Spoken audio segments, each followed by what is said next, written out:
share it to the group page. Yeah, and I'm sharing it here to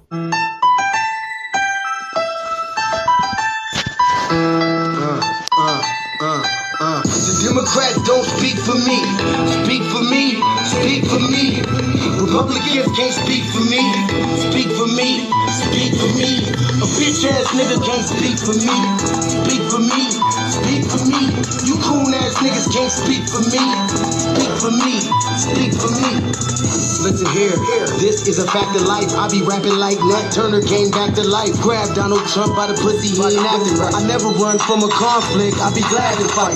It's a very cold world that we live in. Somebody please tell Elizabeth you're not an Indian. You just trying to con them people to get the benefit. Just another immigrant, stealing from the Indians. That's some punk ass shit and that's too lame. Now we finna step over to Andrew Yang. And you a sucker, you could never speak for black folks. Fake ass pandemic, trying to get the black vote. The Democrats don't speak for me. Speak for me. Speak for me. Republicans can't speak for me. Speak for me. Speak for me. A bitch ass nigga can't speak for me. Speak for me. Speak for me. You coon ass niggas can't speak for me. Speak for me. Speak for me. You know your boy be high off sativa. Kamala wasn't popping, so we said bye, Felicia. She ain't had a right policy. We ain't trying to meet her. Y'all can take Biden too. Bye. We don't need him. We don't need Roland Martin or that coon Al Sharpton. Didn't need Cory Booker from the start, man. I don't fuck with police and no snitch. You know I'm coming with the heat when I spit it. The Democrats don't speak for me. Speak for me. Speak for me. Republicans can't speak for me. Speak for me. Speak for me. A bitch ass nigga can't speak for me. Speak for me. Speak for me. You coon ass niggas can't speak for me. Speak for me. Speak for me. If you ever go to court and this is your luck, try not to get fucked by Benjamin Crump. I know it's hard. You and go is hard. But who the fuck is Amy Cloak? Put her picture up on the bullseye and start throwing darts. People cut our organs out our bodies, that's a stolen heart. They can't save us from the flood like Noah's Ark. Black lives always matter, we finna go for ours. So then we savages, we don't need to pot the piss. Mike Bloomberg can suck dick with that stop and frisk. You ain't speaking for us, we don't know you. Bernie Sanders, and get your funky ass on too. The Democrats don't speak for me. Speak for me. Speak for me. Republicans can't speak for me. Speak for me. Speak for me. A bitch ass nigga can't speak for me. Speak for me. Speak for me. You coon ass niggas can't speak for me. Speak for me. Speak for me.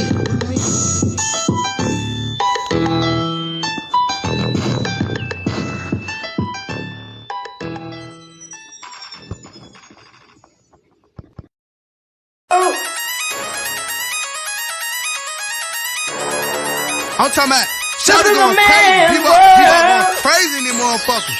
Run that shit back, man. But it's nothing.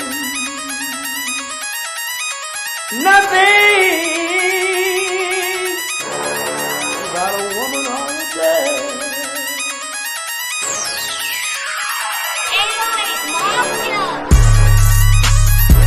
Man made the car.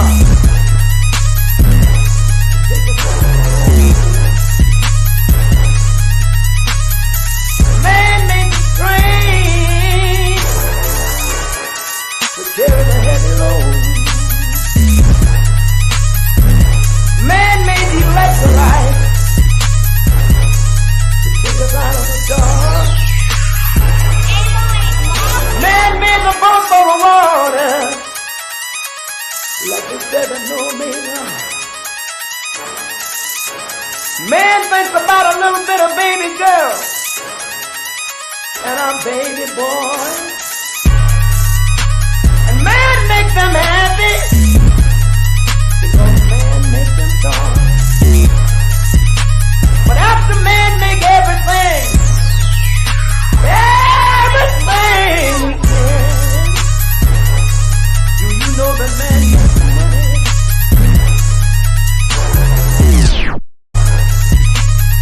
To buy from other men. This is a man's world.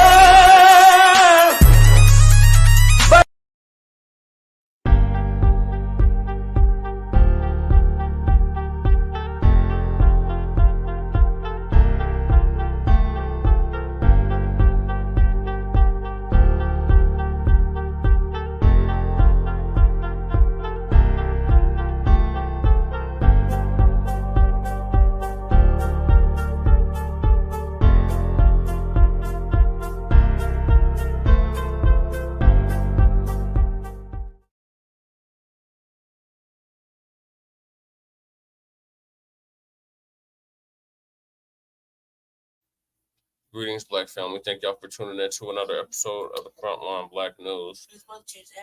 We are running late thanks to Lady Che. Her shenanigans. That's not true. But hold on, family. You we got got several things to discuss. No, I don't. Yes, you do. No, I don't. Yes, you do. I apologize. Lady Che wants to be dysfunctional on air. Because I'm right here with you. Why? Do the right thing.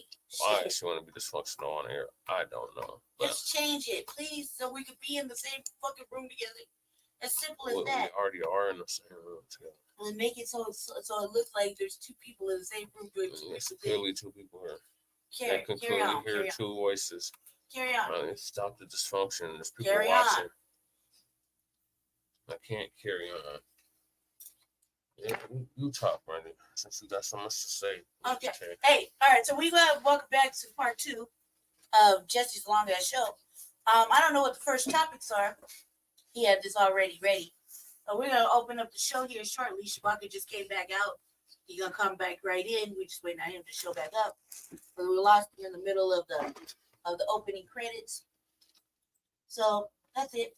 I see people up in here. Thank you for showing up. We're gonna pull it together. Jesse got here a little late, and I showed him some. I scheduled it for a few minutes past. Well, the time he had already set it for. Well, I don't know what time it is now, but we're pretty much probably right on time, right? No. That's how we're right on time. We're right on time. We're not right on time. We're right on time. So we're behind schedule. That's on me. So, we got what's the first topic, Jesse? Randy, stop. What? Let me run my show. Our show. Like, it's just very disrespectful. Let's run our show. I don't do this on the RBA. Just run our show. Stop being dysfunctional, cuz. Oh, well. We're live on the air. Act like you got some damn sense. Now, this is season 3, episode 42, part 2 of the Frontline Black News. And I'm your host, Chain Kruma. You can clearly see I'm with Lady Che. And we're waiting on Shabaka Sankori to get back in the studio. He was just here. Yeah. And he dropped out during the credits or the intro. So we have several things to discuss. There's a lot of stuff happening. We see y'all in there. Hello, DK, twin. Go ahead, Shabaka. We're gonna let you in here just right now. 1 second. There you go. There you go. Is it better? Yeah, I think you got it. Yeah, say stuff, Shabaka, so we can make sure your audio works. Ooh. Can you hear me? It sounds really bad. Are you on the phone? No, man. I'm trying to put this goddamn Bluetooth to this phone, man. The other phone. Yeah, before was working. This is not going to work, though. Yeah. Okay, wait a second. It's how rubber bites. Okay, wait a minute.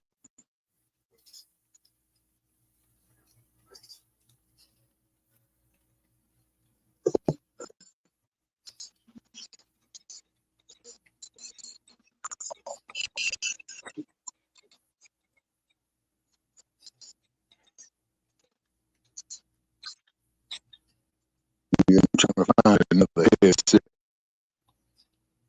Yeah, whatever you have right here. It's working. That's the hotspot phone right there. And it burned off fucking app. Yeah.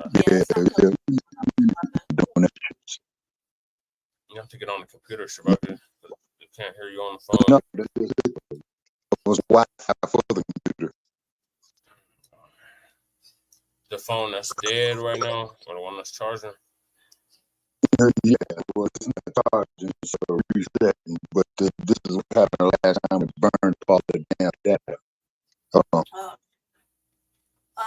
just can you come on? Can you just charge whatever and just get in the chat or something? We'll just share the messages. That way, we know what you're saying. Until one of us actually get on the audio.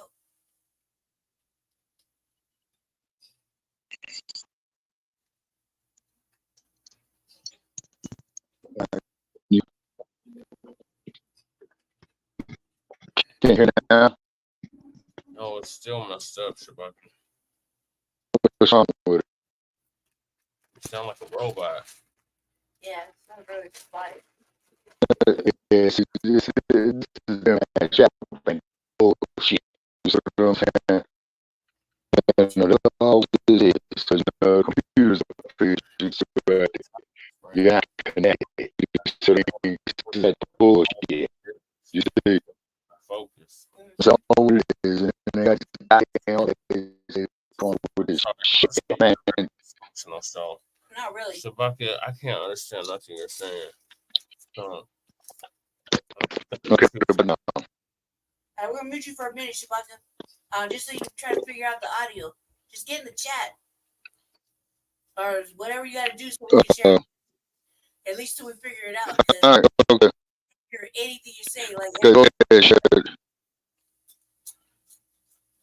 Okay. go ahead, mute it.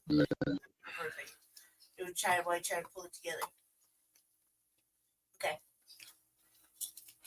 Just lost what I was looking at. Put it on the top, it's good. I had them pulled up, Randy. You keep distracting me. It's time to pull it up. Work with me, cuz. Not against me.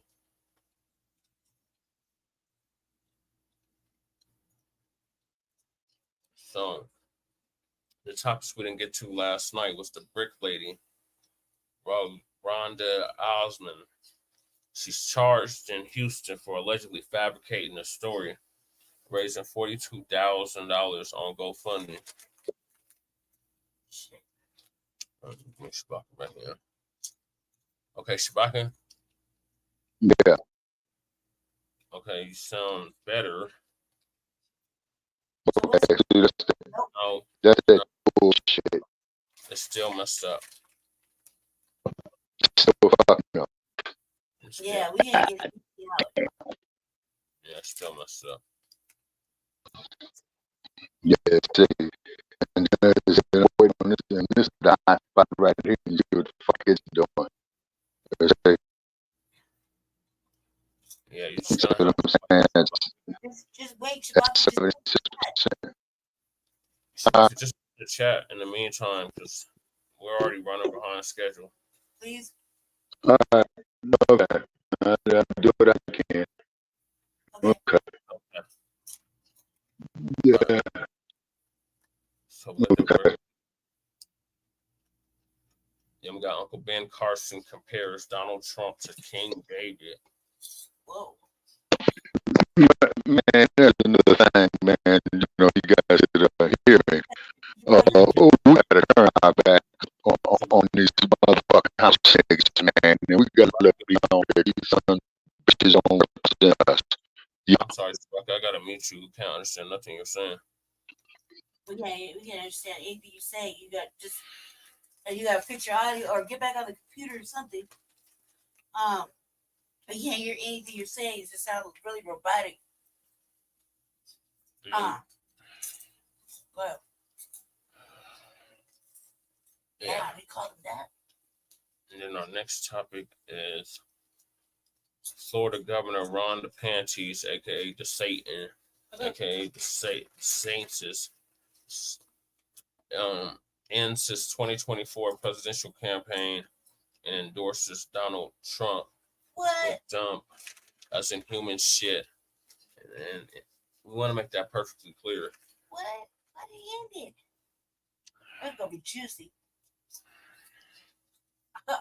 Lady Che acting like she's like completely like. I've been on oblivious Blacc to vacation, everything. family. I'm stressed out, and it should make my heart hurt. And I got a lot of personal shit going on. It's really stressful, so I haven't been tuning out to the fucking podcasts and shit. I can't live my life based around that. I gotta get well, you know. And it seemed like me not just being on YouTube and fucking watching the news is keeping me, you know, not getting well. And then I gotta, you know, deal with some uglier shit. I'm trying to get well, so I'm trying. Like literally, my heart can stop any given time. My hands and fucking arms are numb from fighting and arguing. It's just stressful, man. Over fucking nothing. So that's why I'm out the loop. And so what he's saying right now, that what he just said, Yeah, that sounded exciting and salacious. But forgive me for being excited and salacious. It's a salacious topic.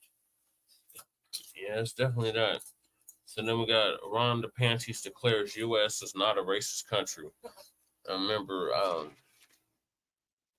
stupid ass Tim Scott said that shit, and Kamala Harris said that dumb shit.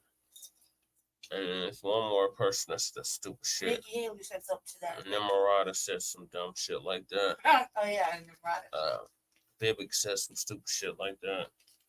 And now the panties are saying this dumb shit. So we're gonna talk about that. And then we got principal at Pikesville High, which is in Florida, under investigation amid controversial recording. Hold on, Shabbat. I'm gonna finish the intro before I let you in. Then we got Mayor Adams of New York accuses Texas of being mean-spirited due to sending migrants to Democratic states. Then we got Uvalde failure. The Biden's DOJ reports finds that 377 officers waited 77 minutes as 19 kids, 2 teachers were killed. Outrage, we should definitely be outraged behind that. Outrage among U.S.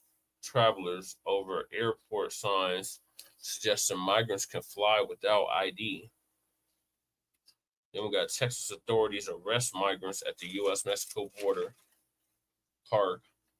And if we have time, we'll give you an update on the migrant situation here in Denver and Unhoused Neighbor News and Unhoused Neighbor Sweeps. We'll bring Shabaka in here. Shabaka, Yeah, can you hear me? you're still sounding crackly. This goddamn shit. This is my fault. Put on my computer in order. Charging, Shabaka. Yeah, Shabaka, Let just the wait phone for charge. to charge it. We're still gonna be here. There's like 19 topics.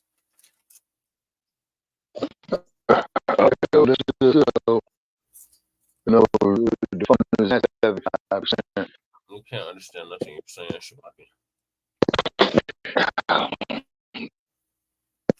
Just wait till your phone's charged. Just listen to the show.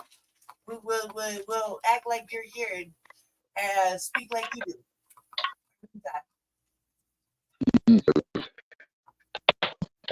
Sorry, Shabaka, I have to meet you. So yeah, so we're gonna get to the Bricc lady. So the Bricc lady is the one that she's a tether, obviously a tether. But I say her name was something crazy. She lied. This is the one that said that she got hit by a brick. A black man had hit her in the face with a brick last year, and there was a bunch of black men around, and nobody stepped in to do anything. So then there was all this fervor online about black men not standing up for black women, and the black man isn't doing what he's supposed to be doing, and all this shit. And come to find out, it was a goddamn tether all along that lied about the whole thing. She's the one that actually attacked the person that she said hit her with the damn brick. Did she hit herself, right? Just listen, please. Oh, So I got a whole video I want to play about this. Lisa Cabrera. What about now? Can you hear me? It's still going. Oh, man. Shit. They killed both fucking moms. Yeah, it's really just. Shabaka, just wait for the phone to charge. yeah, Shabaka, just wait for the phone to charge. And come back in. What the hell? What's wrong with this computer? Touching it. I'm joking, man. I'm joking, buddy. It's not a joke, man. Yeah, shout out to Lisa Cabrera, right?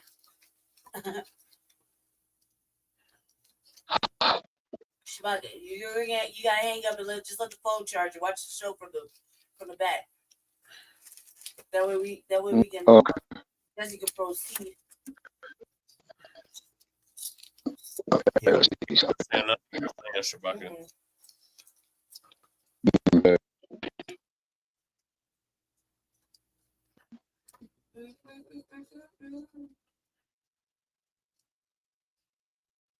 Yeah, they pulled on my dad on that damn phone. Yeah, Yeah, we can understand nothing you're saying, Shabaka. I gotta make an announcement. Okay, so Your plan does support motel and when they motherfuckers. Shabaka, Shabaka, we can't hear you. We can't hear nothing you're saying. So I'm just gonna put you on mute. Like, just leave the studio until the phone Alright, is charged, yeah, and then come back in. and then come back in. We will be here. no, And okay. you're not gonna miss Just watch it on YouTube. Yeah. Okay. Sorry about that. So shout out to Lisa Cabrera. I get the copyright going. All right. So she's gonna give us an update on this Bricc lady, Rhonda Osman, who's charged in Houston for allegedly fabricating a story, raising $42,000 on GoFundMe.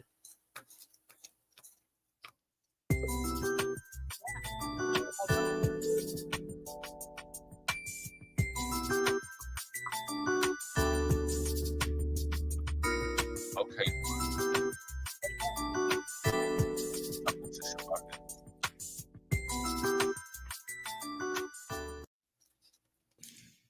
Ladies and gentlemen, we all remember the Bricc lady. Also, her real name is Roda Osman. She has been charged for lying about a crime that never happened. So I'm going to go ahead and show you this video, and I'll be right back with the rest of my commentary. The woman at the center of a viral video who claimed a man threw a brick at her head because she would not give him her phone number is now wanted by Houston police. This story got national attention after that woman live streamed what she claimed was the aftermath on Instagram and started a GoFundMe. Only KPRC2's Bryce Newberry is talking with the prosecutor on this case tonight. He joins us live near the Galleria with the latest. Bryce. Daniela, Houston police got called to this street in September, and when they arrived, the woman seen in that viral video told them that an Uber driver threw a brick at her head and then tried to kidnap her. But tonight, she has become the focus of this criminal investigation because Houston police say the surveillance footage captured by cameras on this street doesn't match her story. Yo, this man just hit me in my face with a brick, and all these black men just watched.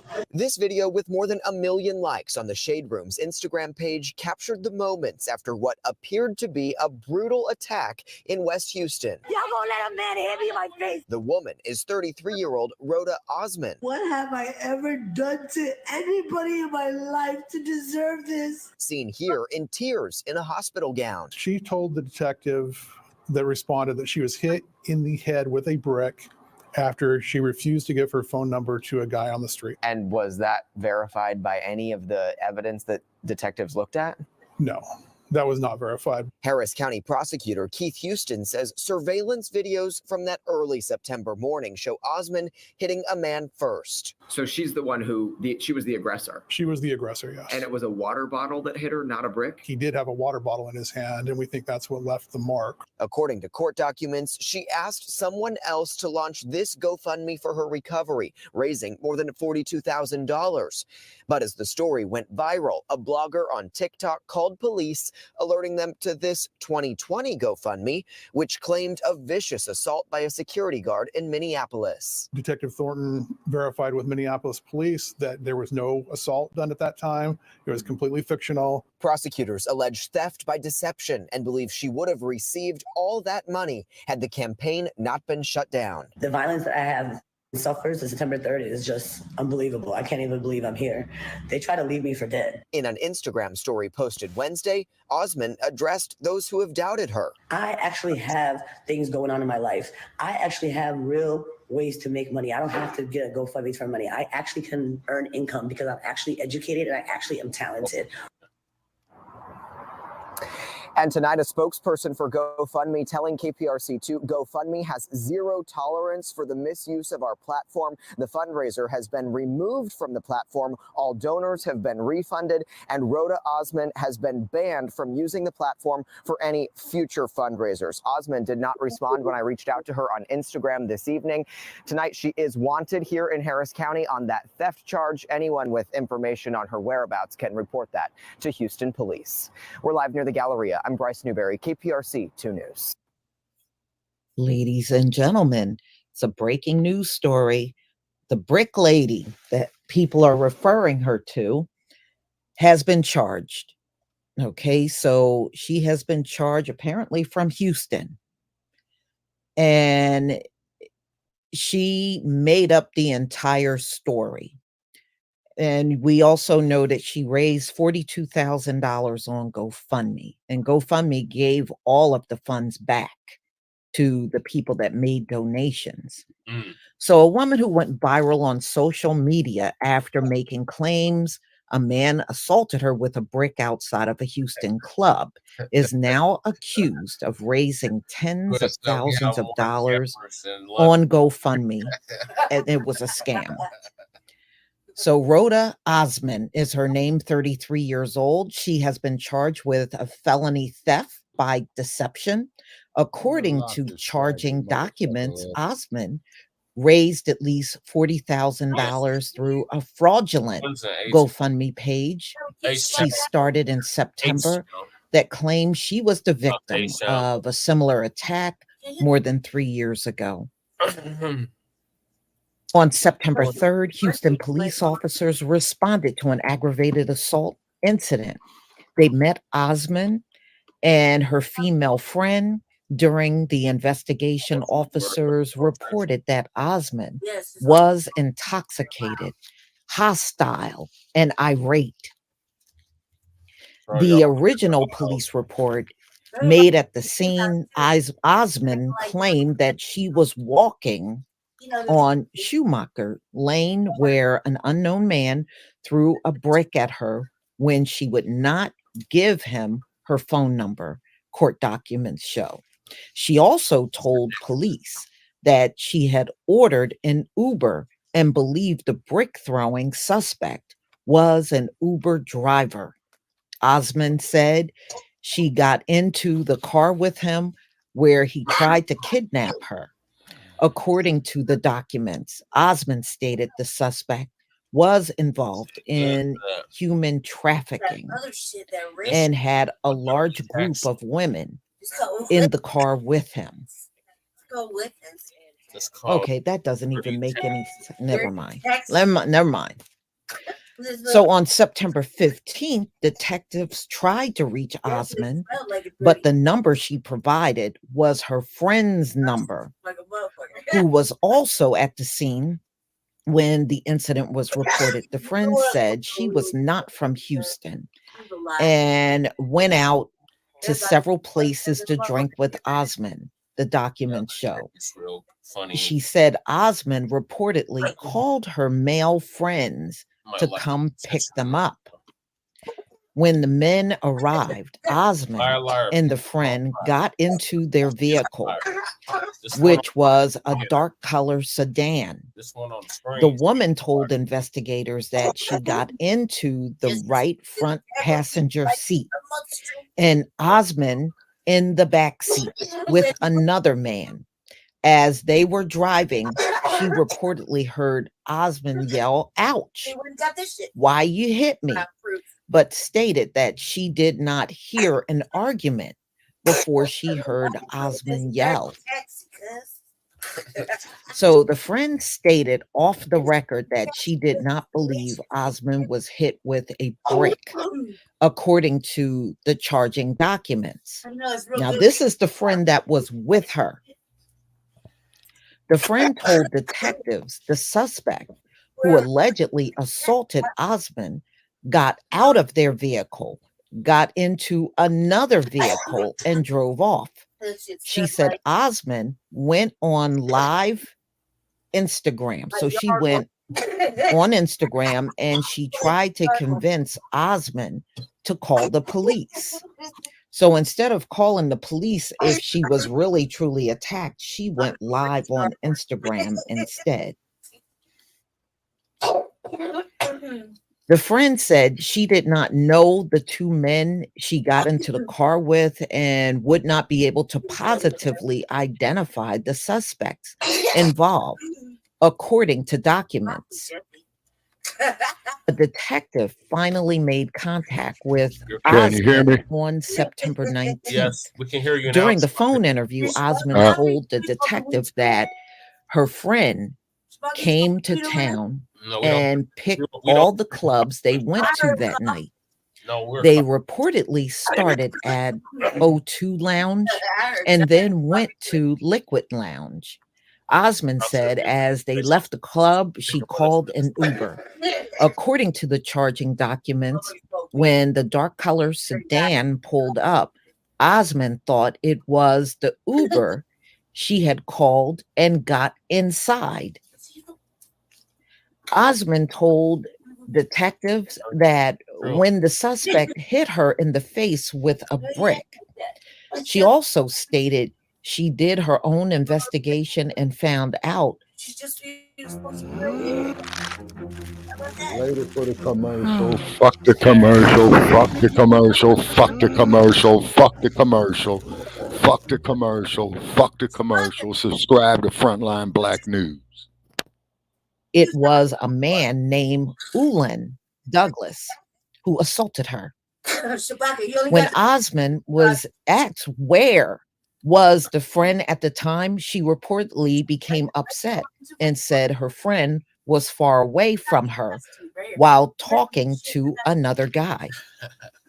Osman then changed her story to say she was assaulted at the Liquid Lounge Club. Now, I would imagine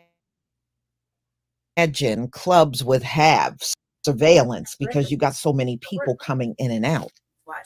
After more questioning from the Houston police detective, Osman became upset and she asked to speak to a detective supervisor and then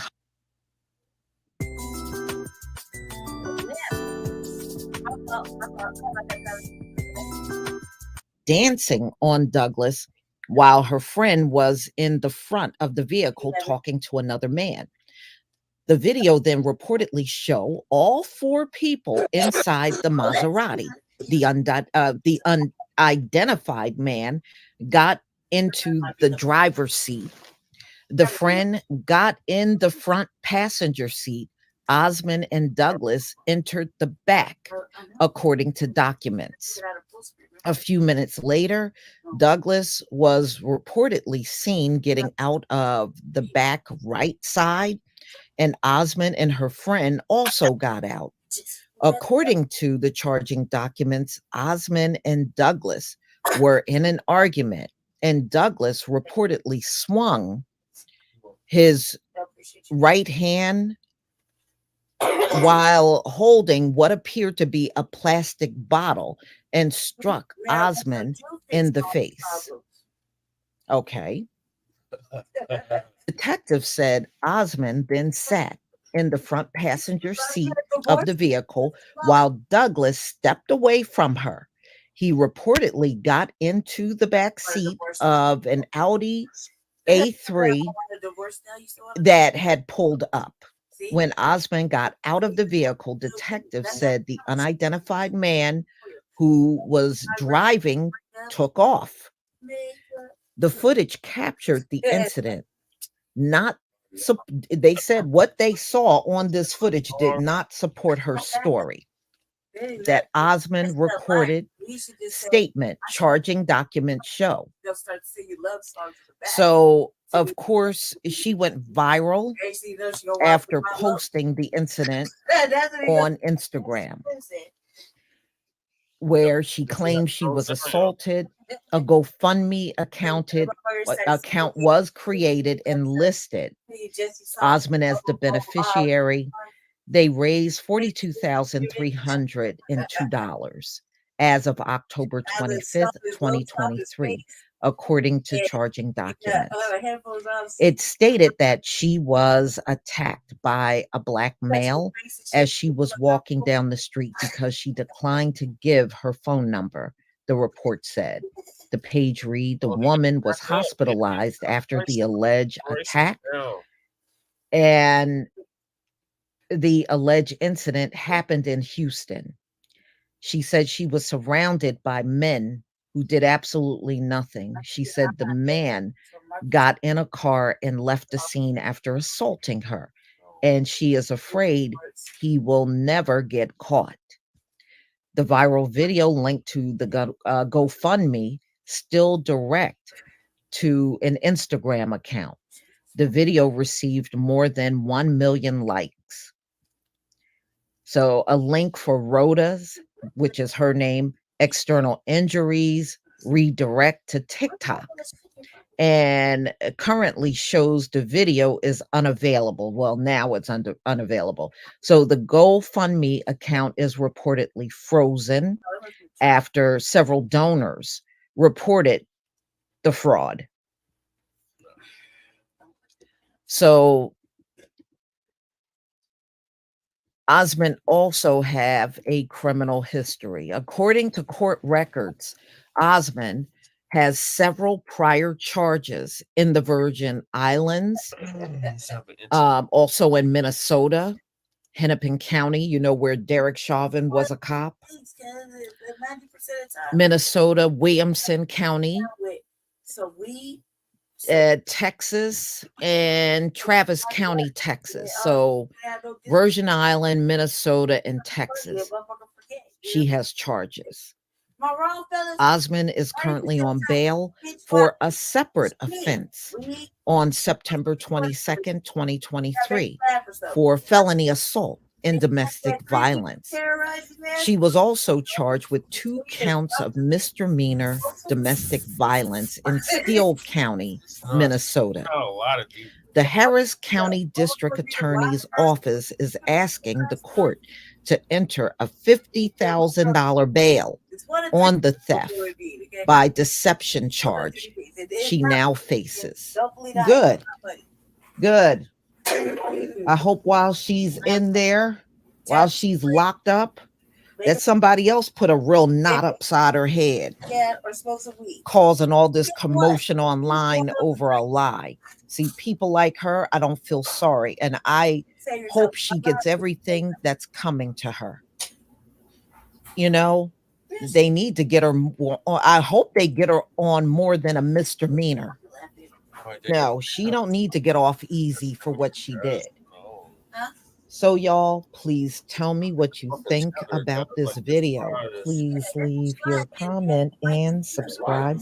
Don't forget to hit on the notification bell, and I'll see you on the next support Frontline video. Black News. Peace. Like and support Frontline Black News.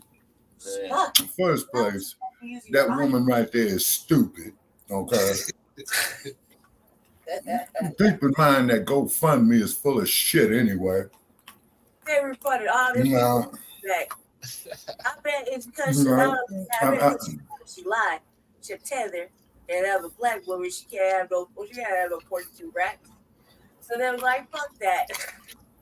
I bet you, because the motherfucker GoFundMe probably white Jewish. Real shit. Oh, you lied? Let me check you. This how you gonna get done. Like that. I bet you that how it went down. That sounds like a more fitting story. The Shields are trying to reinvent themselves. The Shields? What do you mean by the Shields? They gonna play it, man. The Democratic Shields. Oh, yeah. If you're not already subscribed to this YouTube channel, go ahead and hit the subscribe button now, along with the bell icon, so you can be notified whenever a new video is posted. And if you're already subscribed, check and make sure that YouTube hasn't unsubscribed you. And of course, be sure to give the video a like as well as share it on your social media. The white supremacists hate that. And now, the Sunday address. Oh, God, I guess we got to talk about this because people have mentioned it, and I suppose something has to be said. You know, these bootlicks are like bad pennies. They just keep coming up, and nobody wants them. We already talked about Angela Rye with lettuce and tomatoes on the side, and how she's starting some podcast, and then one of her partners in slime is Andrew Big Bussy Gillum and Tiffany Cross. Well, she's finally come out of hiding, and she's trying to do the same thing Stephen A. Schmidt was doing, trying to see if they could find a way to ride on the coattails of Cat Williams' viral video. So she decided that she was going to talk about her time at MSNBC and why she got canned. Though not surprisingly, it's the things that she chose to omit that were a hell of a lot more interesting than the few things that she said. So I used to appear on MSNBC all the time, and I was never paid. There are paid contributors, and there are people who go on for free. Elie Mystal is one of the most brilliant voices. He's on that network frequently. He has never been paid. To give y'all some kind of context. So these are the shields that we are going in on daily in our locales and abroad, and these are top Democratic shields. Democratic dick riders. These are the ones that had that Black News channel. Remember the Black News channel? Shabaka. Okay. What was the name of that Black News channel? The one we always talking shit about? Because they had motherfucking BNC. All the coons on there. BNC. Yeah. Yeah. What do we call it for short? Black nigga coons. Yeah, and also too, ladies and gentlemen, be advised, check out our live stream here on the like page of Shabaka's Black Experience Enhanced, and leave us a comment. Okay. All right, so we good now.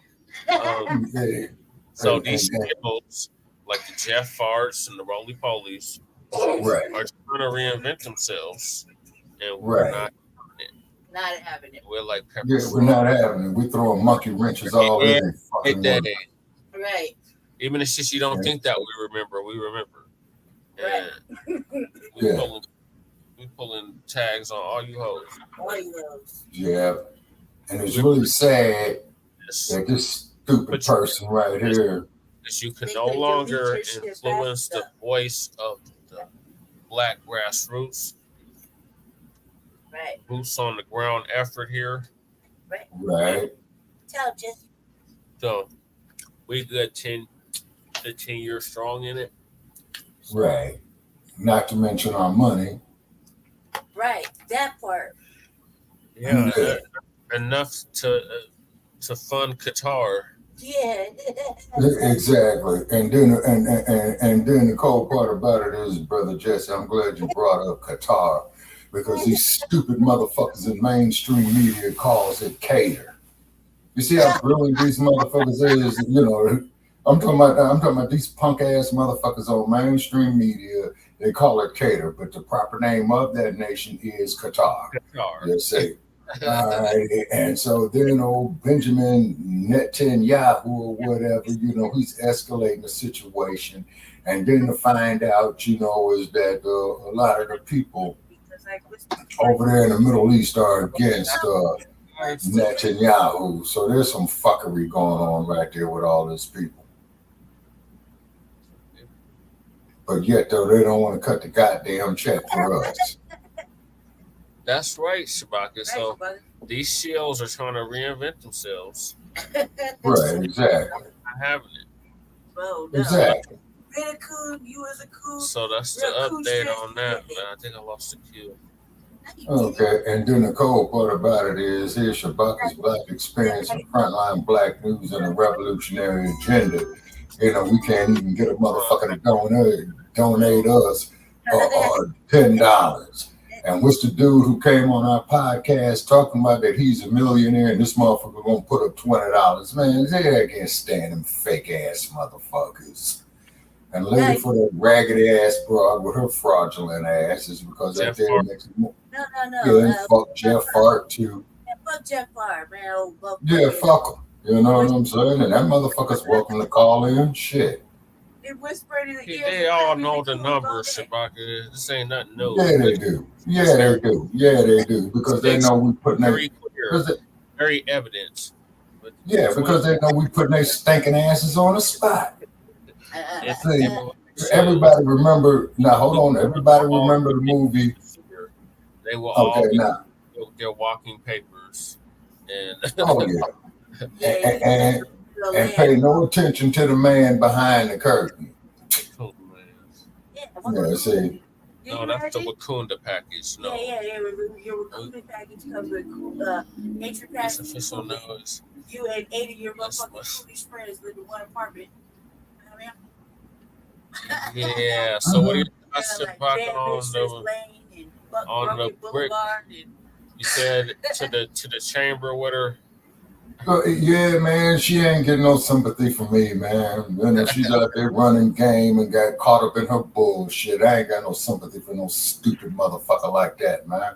Right. And we out here trying to do something, man, and everybody want to sit up here and advertise they shit on our shit and then don't want to give a shit. Well, bro, just give us a play and all that, man, but y'all ain't giving us a motherfucking play. They ain't giving us nothing but a pat on the head. Good yeah, job. And a hard way to go. You ain't patting my motherfucker head. That's Stephen A. That's the type of shit he do. Yeah, exactly. And then he's all inclusive punks. And he gets some of it. Really? Wow. Yeah.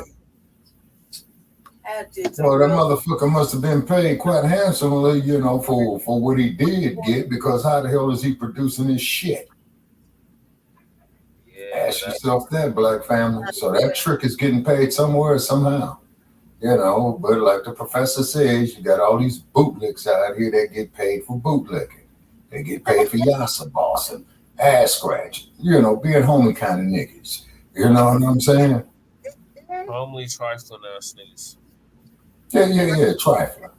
But then they want to go through all these extra hurdles, you know, to try to shut us down here, Frontline Black News and all that old type of shit. And it just means that we just speaking the truth, like old punk ass DeSantis up there sucking Trump's dick now. You know what I'm saying? They were all so now it's gonna be him and Nimrata. Yeah, Nimrata, Raha. Yeah, or whatever with that raggedy ass Nikki Haley really is. We're going in on the public plan. Oh yeah, most definitely. And mark my words, people, mark my words. Okay.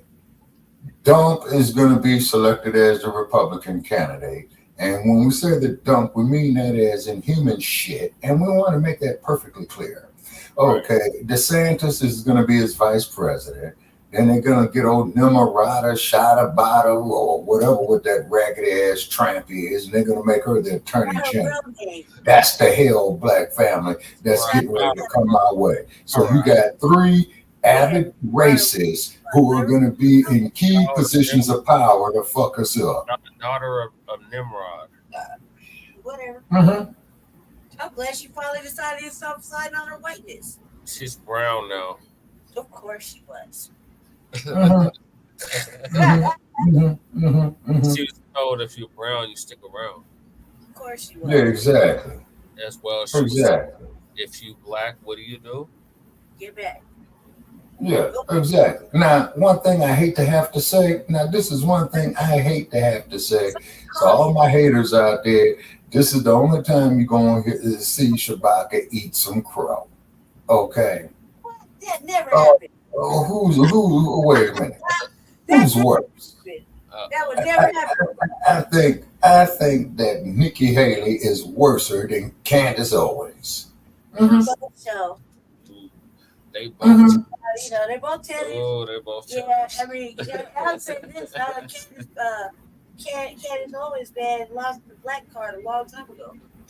Oh yeah, and then they had old Uncle Tim Scott up there on mainstream media, you know, talking about he wants to run with Trump, you know what I'm saying? So, you know, they're probably going to have him in there as the chauffeur, the janitor. First debate. Worked out, put it out, Bricc for chauffeur rules. That motherfucker. Oh, fuck Vivek Ramaswamy. You know, how is that? Going by a real name now. So your boy Uncle Ben, y'all's boy, he ain't my boy. I burnt his books and everything. Oh, Uncle Ben Carson. Yeah, the one that's he's still taking his own meds, huh? Yeah. Yeah. He compares the dump as inhuman shit, and we want to make that perfectly clear. Oh yeah. To King David of the Bible. Oh boy. Okay. Boy. And then wonder why we created the hashtag resurrection of the mental dead. So sounds like Ben is, is up there dropping his own stones. You know what I'm saying? And that was a term used. Yes, Ben Carson has made biscuit news. He has.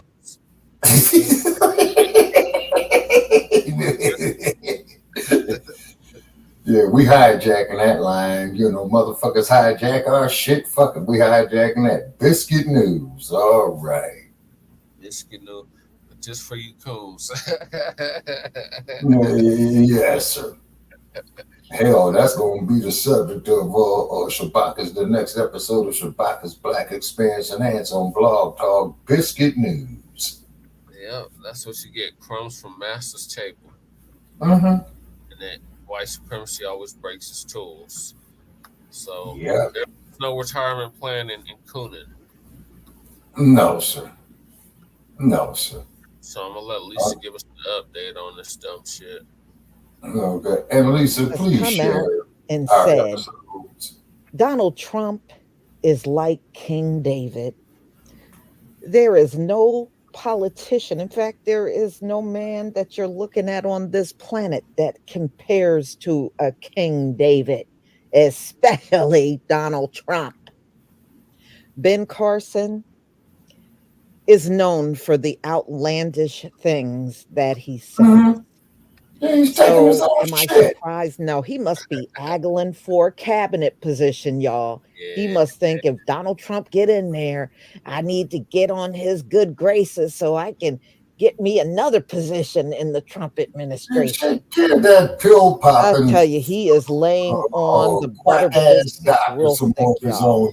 I'm going to go ahead and let you see this video, and I'll be right back with the rest of my commentary.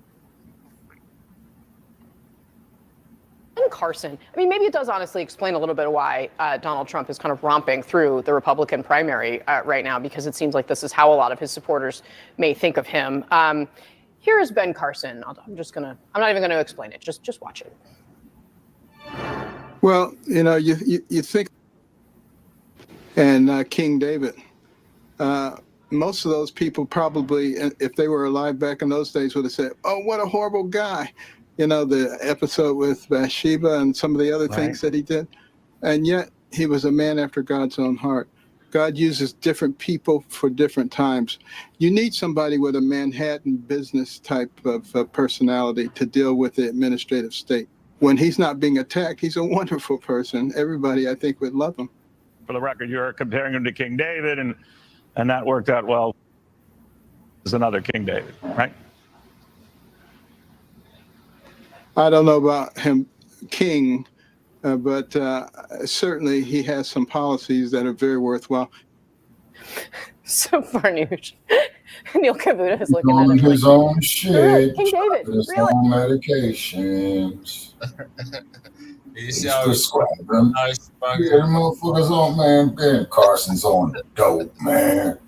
To say some asinine ass shit like that, that motherfucker's writing his own goddamn medical prescriptions. And I thought California had passed a law saying a doctor cannot write his own prescriptions. Oh, I get it.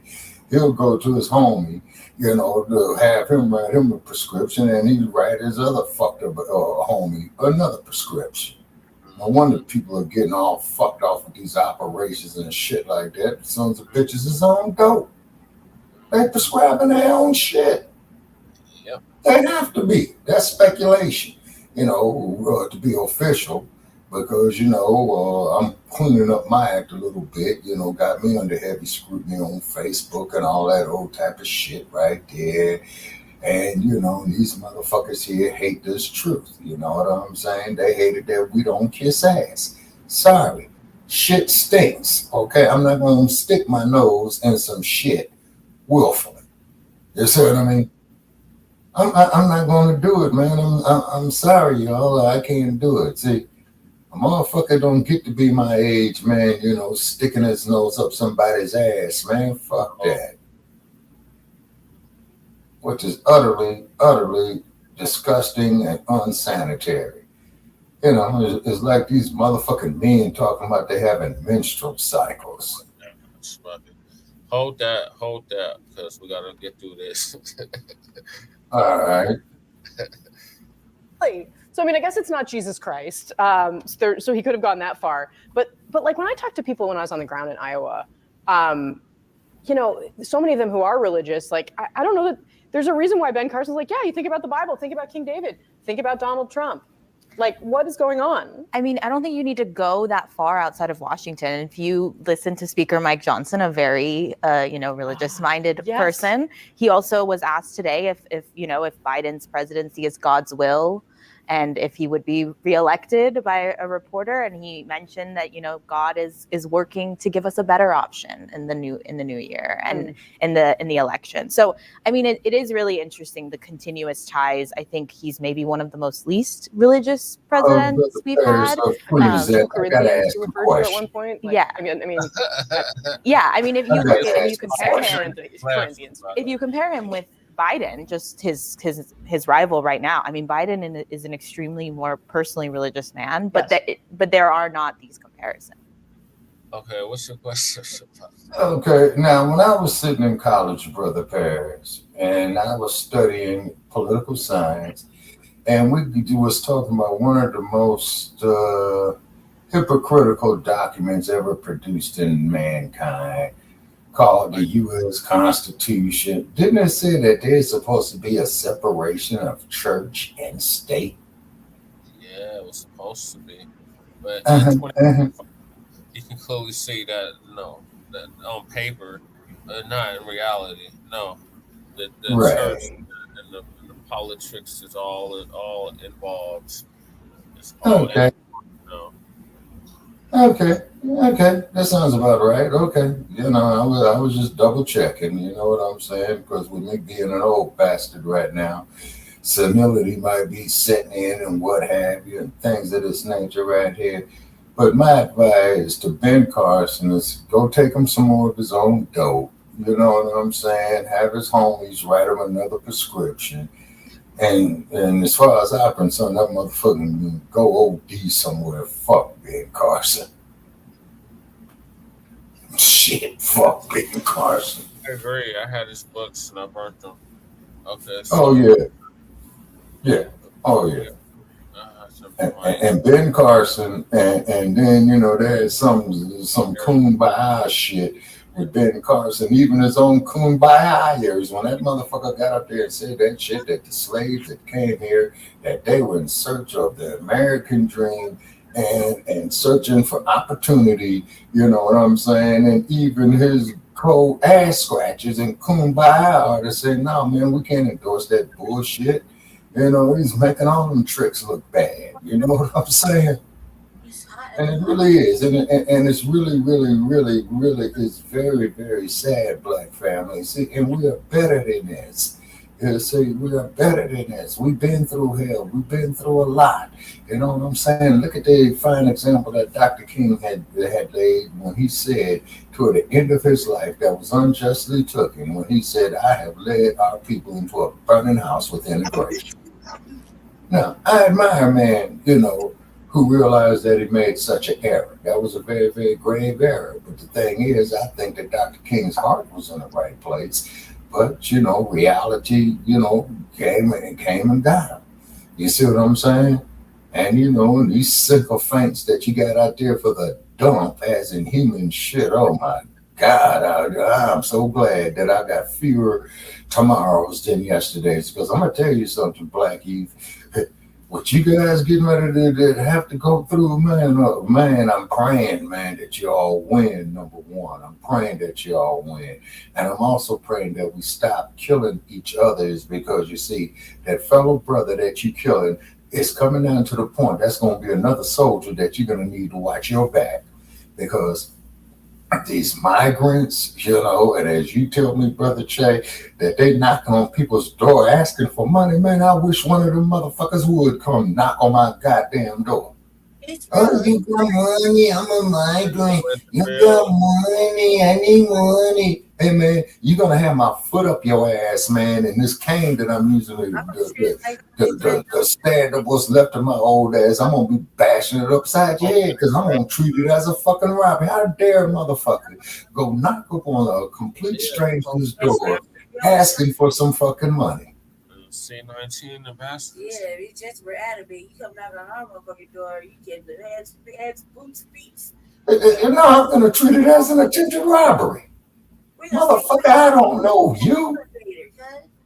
Just that general principle, because you shouldn't be knocking on motherfuckers' doors. That's one thing. You see a motherfucker in the street, you hit him up for some cash or whatever. That's a whole different situation. But knocking on a door, and you know, that takes a lot of fucking nerve. You know what I'm saying? That you a migrant motherfucker. You got all these free opportunities. You can go sleep on the floor at the Chicago police station and don't have to worry about getting bashed upside the head or being locked up, you know, with another motherfucker. But you got free reign to sleep on the floor at the Chicago police station. What more could you ask for? See, what more could you ask for? And then, just like what's brother Black Alpha Network had proved down there at that church where Dylan Roof murdered our people, and the NAACP, oh, you can't show the sign for reparations. You can't talk for reparations. Then what fucking purpose are you no good senile motherfuckers is doing? You're selling us down the damn tubes. Iota. Negroes always asking for Caucasoid's permission. It's not advancing us one iota. So, exactly. And that is not hatred. These are mere facts. You know, these are some very, very serious times, ladies and gentlemen, that we are in. And Black family, all we have is each other. I mean, we got loved ones who was Black folks. Our grandparents was Black folks. Our parents and our siblings is Black folks. Okay, we got to think, you know, on a long line of a collective basis. Is because all this isolation that we have amongst ourselves, Black family, is going to be our goddamn destruction. yeah. And I mean, I can't put it, you know, no other way. I cannot put it no other way. And then, ladies and gentlemen, check us on Shabaka's Black Experience, and it's coming up Tuesday, January the 23rd. Okay, we'll be getting posted up there on our like page and up on our walls. Call everybody you know. We need the whole phone bank filled up and what have you. We got limited time on it. We're trying to save that platform, so we need everybody that call. You know, we want to have 50 callers. We want to overload the board since the motherfuckers been bullshitting us out of our fucking money. You know what I'm saying? You know, no good bastards. And definitely there's a shout out there to new Black Power Radio. You know what I'm saying? Yeah. Brother Sheikah Ma, Dynamite, you know what I'm saying? Black Lightning, Dr. Truth Bay. You know what I mean? And what have you. You know, all the work that we put in there on a collective basis. And then, you know, if they ain't blown up the fucking world by then, you know, hopefully when it thaws out, we can sit there and have fellowship, you know what I'm saying? And whatnot, you know, this ragged ass car I got, if this motherfucker decide not to break down out here raining, goddamn windshield wiper decides to fall off, you know? Be ready for me. That shit was fucked up. Wait, what? All right, let me finish this video, y'all. Y'all throwing me off. Oh, sorry about that. But that damn Ben Carson, boy, that motherfucker wasn't so comparing any politician to a King David is a complete insult to King David. Trust me, these politicians that absolutely can't be trusted in America cannot be compared to a king. That's just downright laughable. So let's get into it. Now, when did Ben Carson say this nonsense? He said it on January 11th when he was campaigning for Donald Trump in Iowa. He was at Grace Baptist Church on January 11th, 2024 in Marion, Iowa. And so he decides to get up and give this speech on Donald Trump. And this is what Ben Carson came up with.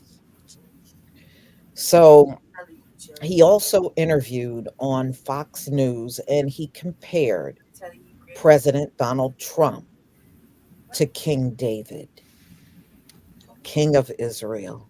King David, Donald Trump. I don't think so. So Voodoo pressed him about the King David comparison, to which Carson said, I don't know about King, but certainly he has some policies that are very worthwhile.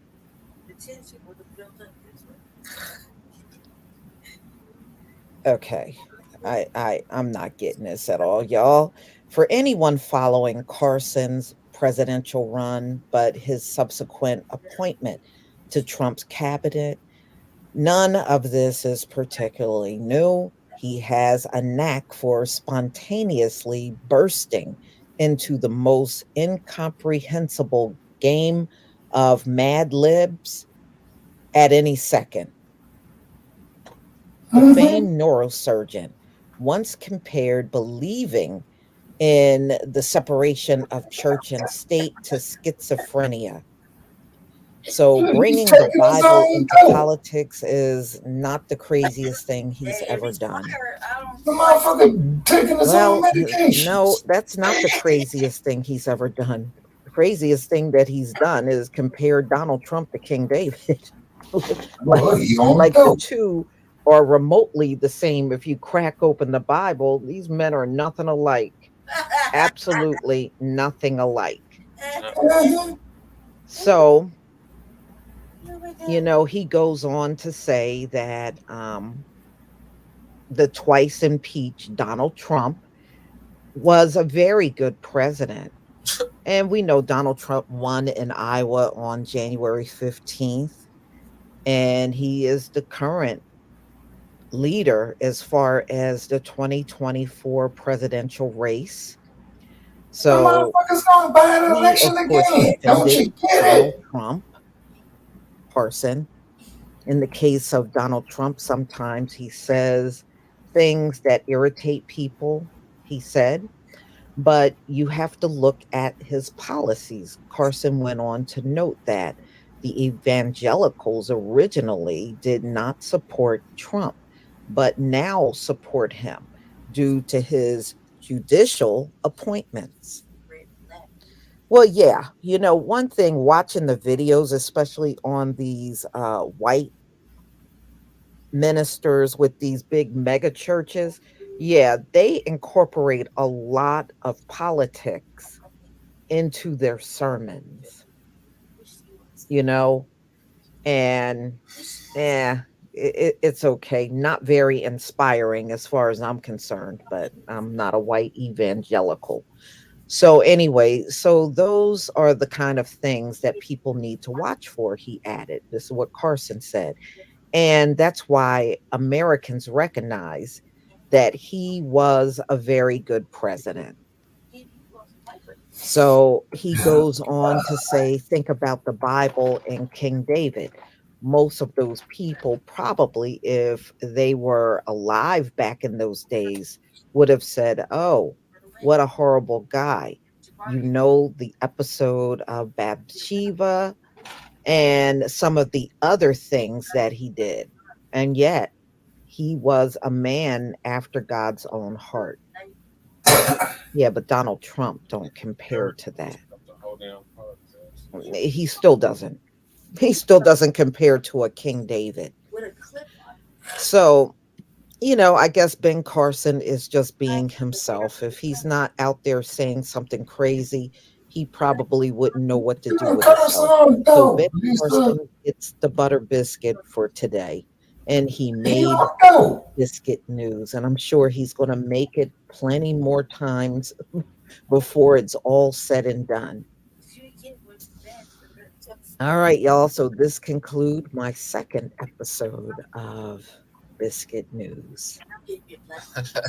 Family. Yeah. Thank you, Lisa.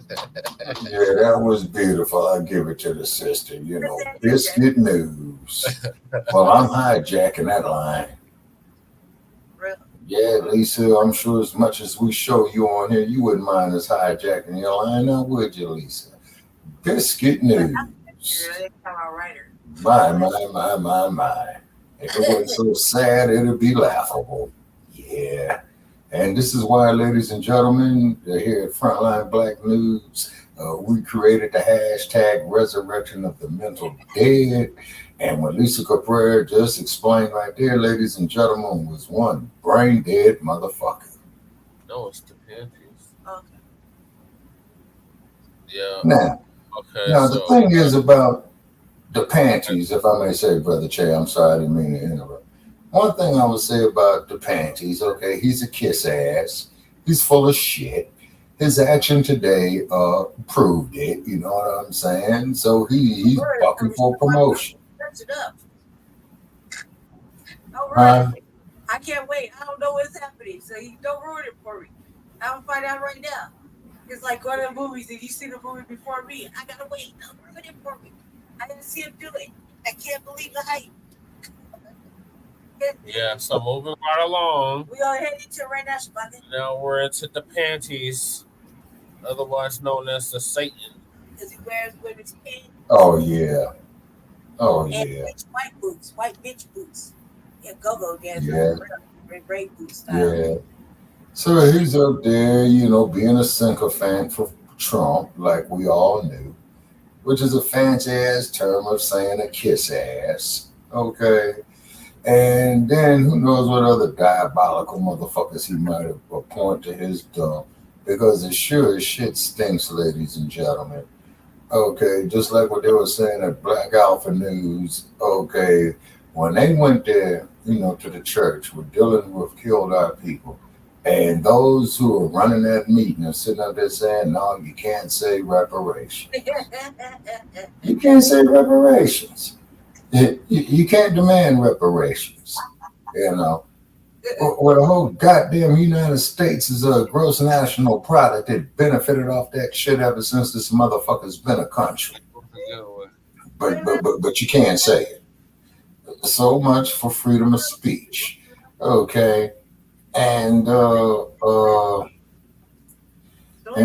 look at your U.S. Constitution, and it supposedly says that people have a duty to change the government when it goes whack.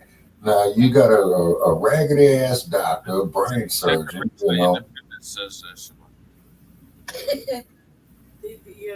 Say what now?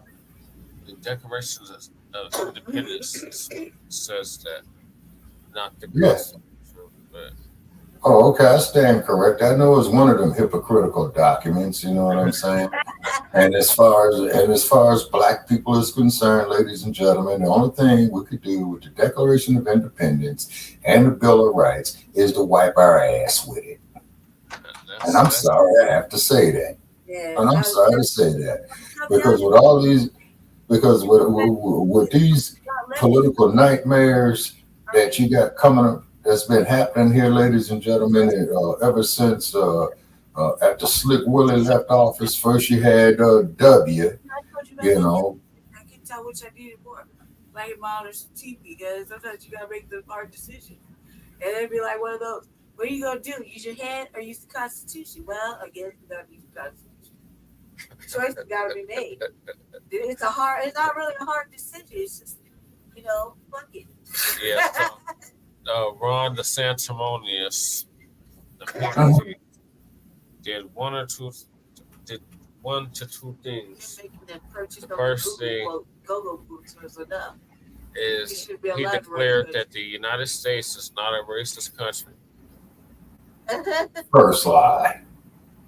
Country was built on racism. And then weeks later drops out It's the most racist. and endorses the dump. As a human shit. And we want to make that perfectly clear. Somebody said this country is built on racism. What are you talking about? It was. It was. But you see, okay, but dear whiteys, if you go up there and come clean with your hypocrisy, which I doubt that you will, as these bootlicks up here, to quote the professor, these bootlicks don't. Business this year. Yeah, and fuck the bootlicks. You know what I'm saying? Later for Kamala Harris. Now, Laura Coates is having a one-on-one interview with Kamala, I believe, day after tomorrow on Cartoon News Network. You know, firsthand. That's why that shit going up. Yeah. Oh God. And if I need some laughs and want to amuse myself, I'll see network first. Gosh, like I was laughing, just laughing at me because of the way I look right now. Because I was smoking weed with him, and I did something. I threw this thing over my head, right? Wrapped it up. Oh! I can't see you, Lady Chair. I'm far from the computer. I'm in the bed, laying on my back on the Bluetooth, and I'm sitting up here playing. What is this bullshit I'm playing here? With Dooku or whatever on this damn cell phone. Can you see the screen? No. Or you just hear it? No, I'm looking at the screen, but I'm far away from it. Look at it. Check it out right now. You gotta show you again. Well, look. Can you see me? Okay, hold on, Lady Chair. Getting closer. Okay. Yeah. Okay, I see Jesse. Yeah, I see you there, Lady Chair. Yeah, it look nice and warm right back there. Yeah, you see how I'm wrapped up, right? Well, I'm sitting there smoking this shit. It's like a shawl, like a little throwover shit. I sit there like this, and like just fucking with Justin. I was like this, right? And I said, "Hey, cuz," I'm like trying to whisper, nasty things to ways about the shit ready. Just trying to make him laugh, whatnot. And he turned around, looked at me, and just started laughing out of nowhere. And I was like, "Why are you laughing?" I said, "Are you laughing at my ambiguousness? That I could just be ambiguous and blend in any race? Is that why we're laughing? Because I have these broad and ambiguous looks, so I can just go into any race or any culture? Is that why we're laughing?" Well, I was laughing to it. So you laughing? No, Lady Che. If slavery was still the law of the land, you would qualify for the auction block, and then go look at a movie called Band of Angels with Uvalde that dealt just with that. Milky mulatto. That's Billy Carson. Milky mulatto. All right, like just like milk. Milky mulatto. Right. I'm mad about it. I like me. I was like that. When I did this, I was like, right? And turn around to Jesse, try to tell him something private, like between married folk, right? and he just started laughing. He wouldn't stop laughing all of a sudden. He was laughing. I'm ambiguous looking. And before I was trying to talk shit, this is a good thing. Okay? It's a good thing. This is a good thing. Is that why you were laughing, Kate? That's why. See, I knew it. Why you laughing, twin? You ain't shit, cuz. The twin pyramid, what's happening with you? I'm glad I made you laugh.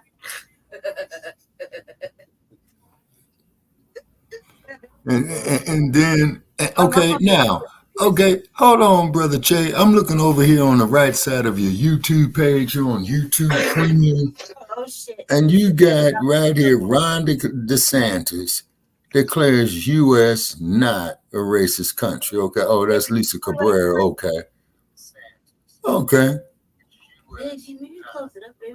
America is not a racist country. I mean, I'll be damned. And the sad part about it is, ladies and gentlemen, is that you got some of these stupid brainwash ass coons who believe that shit.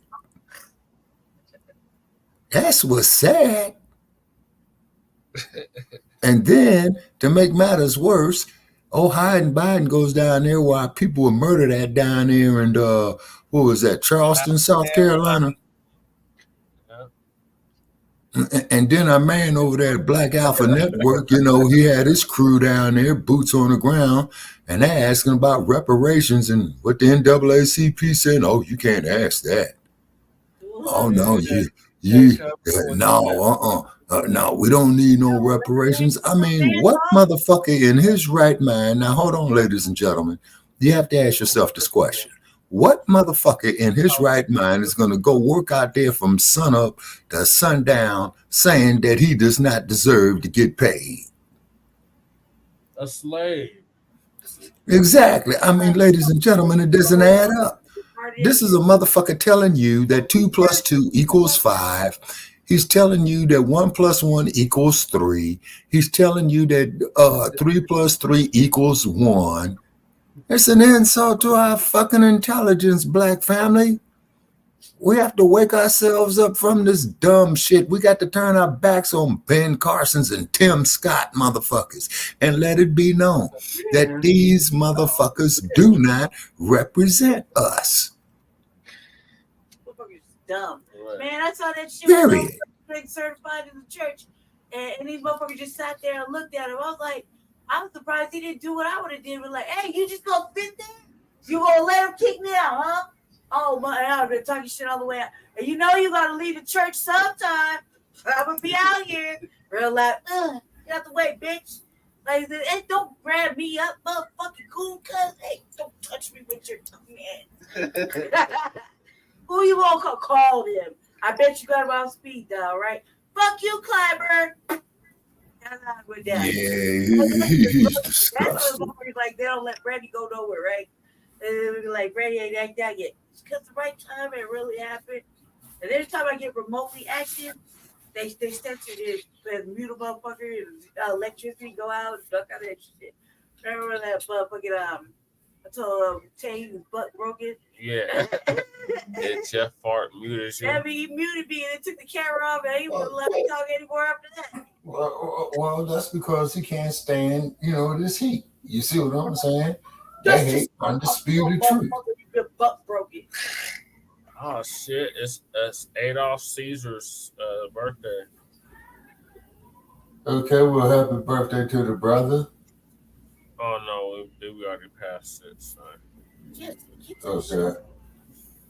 This is why you don't smoke weed. Okay. He's surprised. And I'm going up here. Lokes, and I ain't singing fucking Marvin Gaye to him and shit. He really, you should. It's not true. Tell him a lie. I'm not lying, right? They get real emotional up here. I got karaoke and shit. Hey, look, I got a microphone right there. He can get real right now. He just has to let me get real. For real. Mm-hmm. I got a whole little thing show, Jesse. Sure, because they don't believe me. And like, I got some shit to make our shit pop better, but got marital issues to bed on it.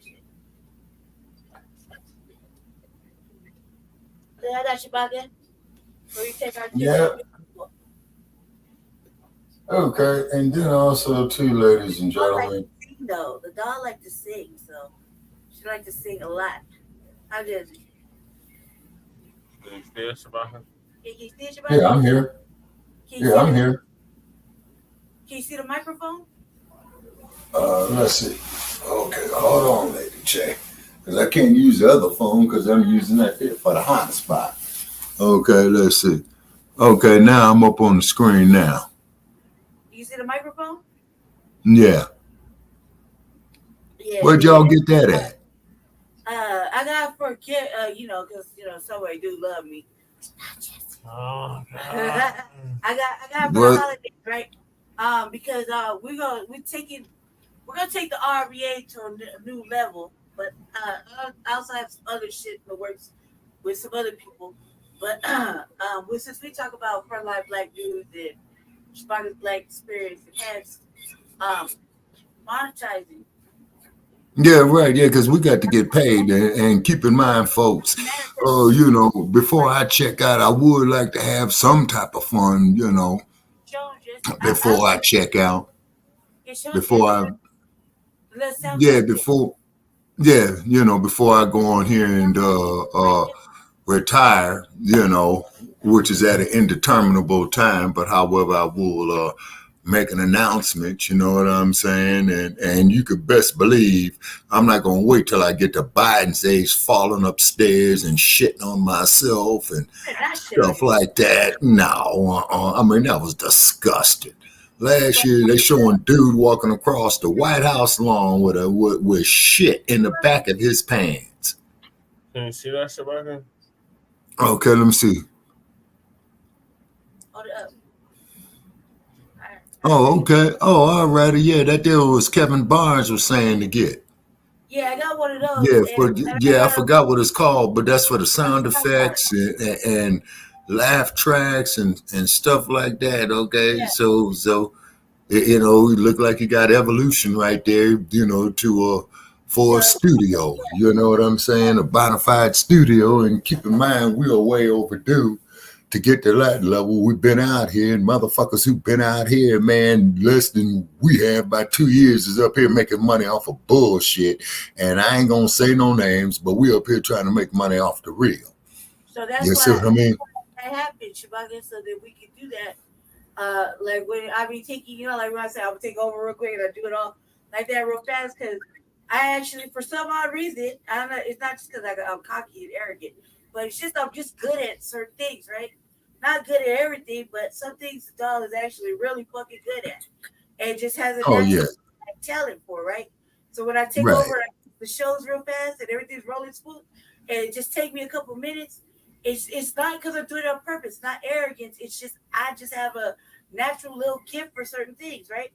And I'm just really savvy, really quick, and I got no patience because it's kind of been beaten out of me. So I got no patience. I was just saying, with the thing we wanted to, they want to monetize. Chewbacca was always talking about monetizing. Jesse's always talking about building a channel. I don't like to share my shit because if you get lucky, you watch my shit because Jesse shared it. But I really just do it just to do it. Oh yeah, I can understand that there, Lady Che. But the reason why I'm emphasizing on the monetizing also too, Brother Che, and I'm saying this here on the air for everybody to hear. Okay, I got rid of that Cash App. Okay, so that Shabaka Cash App, man, I'm gonna ask you to take it down, is because I tried to make a purchase on that Cash App and I went through a whole bunch of shit. You know what I mean? That's the whole thing. And that's what I'm about to say. We're talking about the blog talk and the what it costs to run blog talk. Right. I run this little thing too because the dollar really ain't got no job. I'm really fucking sick. So but we managed to get through this whole time with very limited resources, all of us. So what we did, Lady Che, not cutting you off. We're rubbing two sticks together and we're getting a spark. You see what I'm saying? So we appreciate people sharing our material, the revolutionary agenda, frontline Black news, Shabaka's Black experience enhanced. Okay, the powers that be, they every other day they throwing monkey wrenches in our works, but we know why. Because you got all these damn diaper supporters for DePanties. Okay, then you got that dump ass inhuman shit, and I bet you between the two of them no good skanky ass bastards, boy, they keeping Pampers in business big time. Over here fucking with me. Every time I go take a piss and I flush the toilet, I say each flush of the toilet I dedicate to the dump.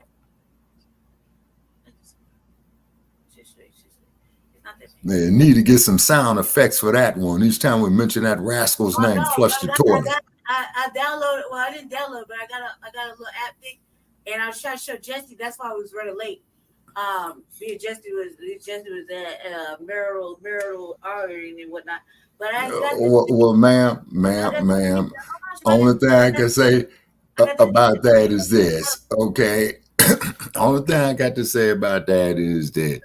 When two people have marital or couple situations, that day is between them two. You know what I'm saying? Because my mama told me a long time ago never come between a nigga and his car. Okay, so therefore, using that same analogy is never come between two people who are together that there is with them. You see what I'm saying? Just hope they work it out. We was at the end of it right before we started the show. And when we started the show, we was like that go on because I grew up under the pressure of the household ideal. Get your business say in your motherfucking household. Nobody really know what you're going through. So I always share my shit. And you was when the show started, we catching the residuals of each other, back talking each other, talking shit to each other. Those are residuals. But I'm just saying, like I did earlier, 9% of the time, a broad really only needs 3 things for a man to do at any given time. You want that shit to end. Bring out some weed, some dick, or do something fucking funny, make her laugh. She gonna forget all about that shit. He ain't gonna be beefing no more.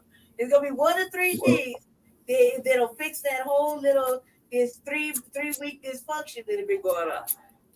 That's it. Well, the only thing I can say about that is this. Okay.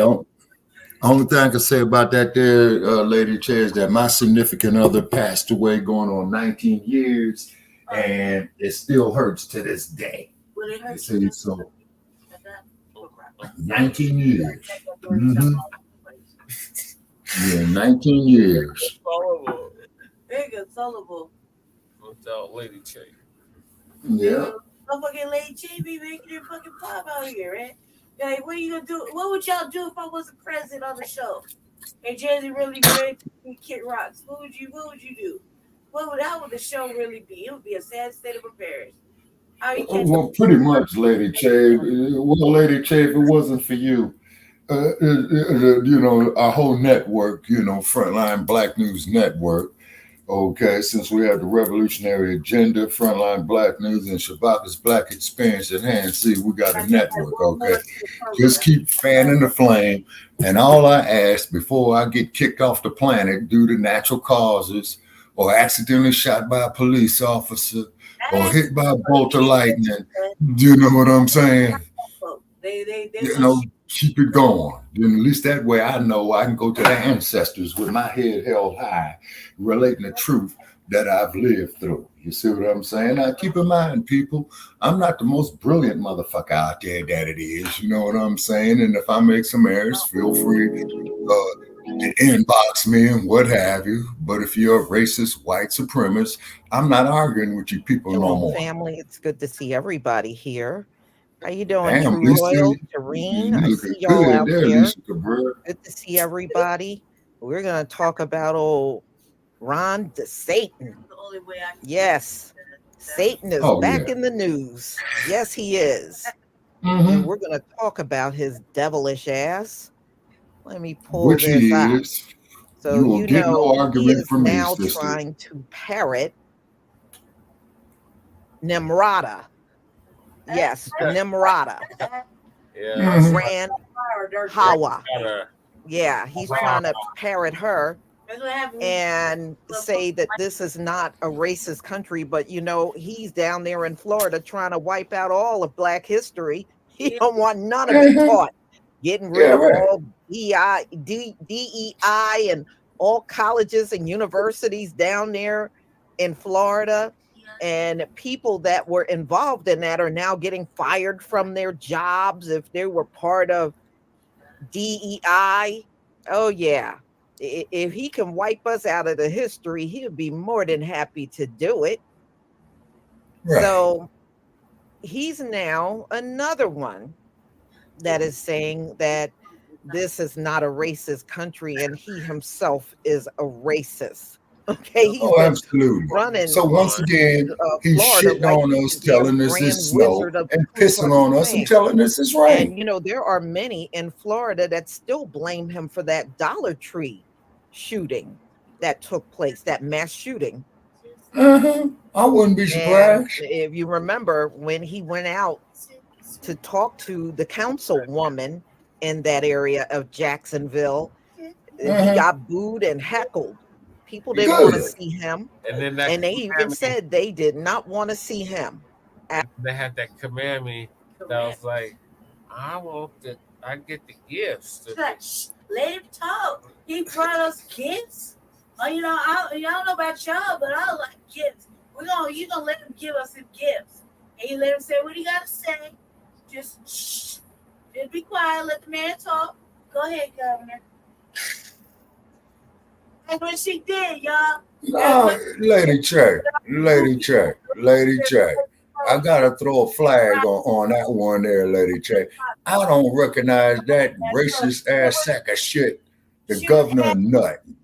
Booger out The of only nose. thing, She fucking dry ass eyeballs and fucking wag ass motherfucking glass, baby cotton ball, fucking ashy ass, dry ass, motherfucking frizzled up fro, man.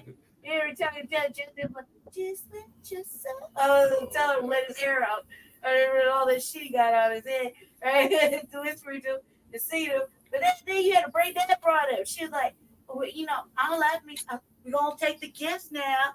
We're gonna be quiet. Go ahead, Governor. Jacoby. Go ahead. Be quiet now. okay, now hold on now. Keep in mind, Lady Check, I might add. Okay, now I'm gonna tell you something. I love a dude like Ron DeSantis. You know why I love a motherfucker like Ron DeSantis? Because he's stating how he honestly feels. Okay? He hates niggas. Okay, fine. He hates you. He hates me. He hates us. He hates this platform. And the more that bastard hates us, we're going to take his negative ass energy. We're going to change the polarity on it. Okay? And turn it into positive energy. He's not. The panties is not white enough. That's what she said. She's basically saying he's just gonna erase our history just a little bit more, but we gonna take these gifts while he do it. Go ahead, Governor. Just erase all the okay, Lady Check. As you know, we all played dominoes. We all shot alley craps, right? All money ain't good money. Right. So that broad, she gonna go ahead and accept that bed wenching bullshit. You heard? That old fucking mammy. Go ahead. I'll go ahead and raise your children. I'll do this. I'll do that. Whatever it takes, just keep them gifts flowing. See, it's so sad you gotta laugh to keep from crying. You're a good white man. Just as long as you keep them gifts coming. I'll keep the niggas quiet. Go ahead. That's what she did. The mammy. Damn there. That's what the mammy did. She could have gone like, I'm gonna need y'all to be quiet now. The good white man came in to speak. She kept the field niggas and the house niggas and shit. She had a way of. They chose you on Tom and Jerry in the old Tom and Jerry. Oh man, I used to look at Tom and Jerry. Boy, and that damn mouse, man, I don't know who was worse or causing more grief, the Roadrunner to the Coyote or Jerry to the Tomcat. Oh, yeah. And don't forget the mammy. Is you or is oh, you yeah. my baby? Hey, yeah, look at Jesse. I learned some shit today where it was like, oh, that makes sense. Like, ham bone. Remember ham bone? Oh yeah, the biscuit eater. Yeah, biscuit time, jigaboo time. To quote another friend of mine. Stop it, Shabaka. That's gonna be a new phrase I'm gonna say over here. It's tap shoe time. It's biscuit time, y'all. And then the cold part about it is, people, is that as our colleague Brother Aleem had put up there about how Oscar Mashore got a lot of his talent stolen by Hollywood. You know what I mean? Yeah. Same thing with Paul Robeson. You know, they stole a lot of his talents. And one thing I admire about Paul Robeson is when he was being interviewed by some person of the Caucasian persuasion, and Paul Robeson had told him, look, Trick, keep in mind that I am a lawyer. You know, they did Paul Robeson real bad. Oh, yeah. But getting back to the pants and the panties. Wow. At all. And I don't blame them. You know, everybody's history from other cultures are perfectly fine. The only issue he has is with Black history. That's the only one he's having all kinds of issues with. This man is a trip. And isn't he the one that man's says woke, insane. Florida is where woke comes to die? Isn't that what he was saying? And you know what they mean when they say woke. They mean us melanated ones. Yeah. And see, we are hated because we keep talking about what they do. And they absolutely hate it. So since we won't stop talking about what they do, that's why they trying to flip on us and tell us we're the racists. No, that doesn't make us racist. We have You're every right, right man. to talk about the things that impact our lives. And we got every right to talk about the things that are happening to us in real time, if that's what we choose to do. Yeah. So, y'all, let's get into this story. So, we got another one trying to lie. And you know what? This is also something I want to say. If you got to lie like this in order to get money from your white constituents, it says a lot about your party. And one of the most notable things is y'all have an issue with the truth. You got an issue with the truth. America is Yeah, they and do. always will Look at be the orange dude. a hateful, racist nation. You have been demonstrating this for Well, it was built on centuries. racism. Yeah. So I guess They this is have- what they need to say to keep their white constituency happy, is to keep them with a bunch of delusional things to believe. Like this country is not racist. Unbelievable. So they are content with catering to the minority in their party because that's what they are now. They are the minority. All right. So let's get into this story. So he came right after Nimrata, and Ron DeSantis, also known as DeSatan, insists U.S. is not a racist country, echoing what Nimrata said.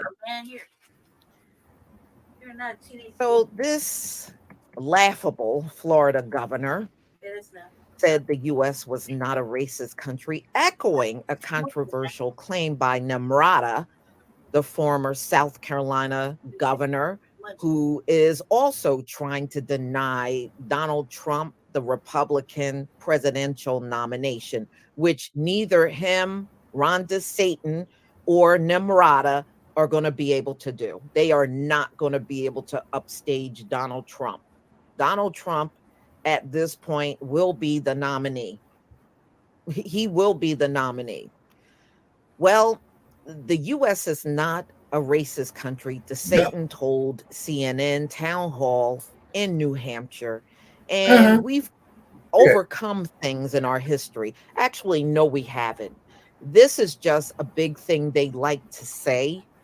Racism is very prevalent in the United States. We have not overcome that at all. I guess those are just buzzwords to make the people that are denying that this is a racist country make them feel good. You know, I think the founding fathers, who were also perpetuators of racism, they established a set of principles that are universal. More than 250 years before independence from Britain, enslaved African people were brought to American soil by Spanish ships in the 1500s. This is what DeSantis is saying. Native Americans were displaced and enslaved.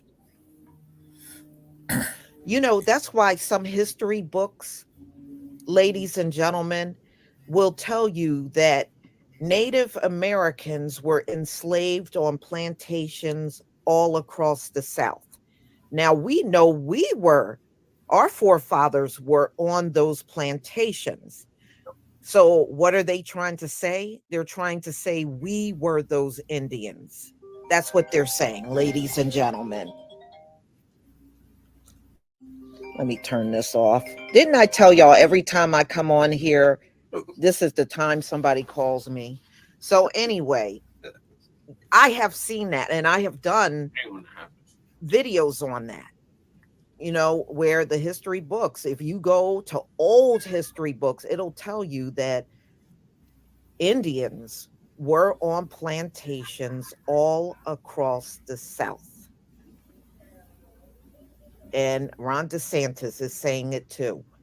The enslaved and Indians, the Native Americans, were all over the plantations in the South.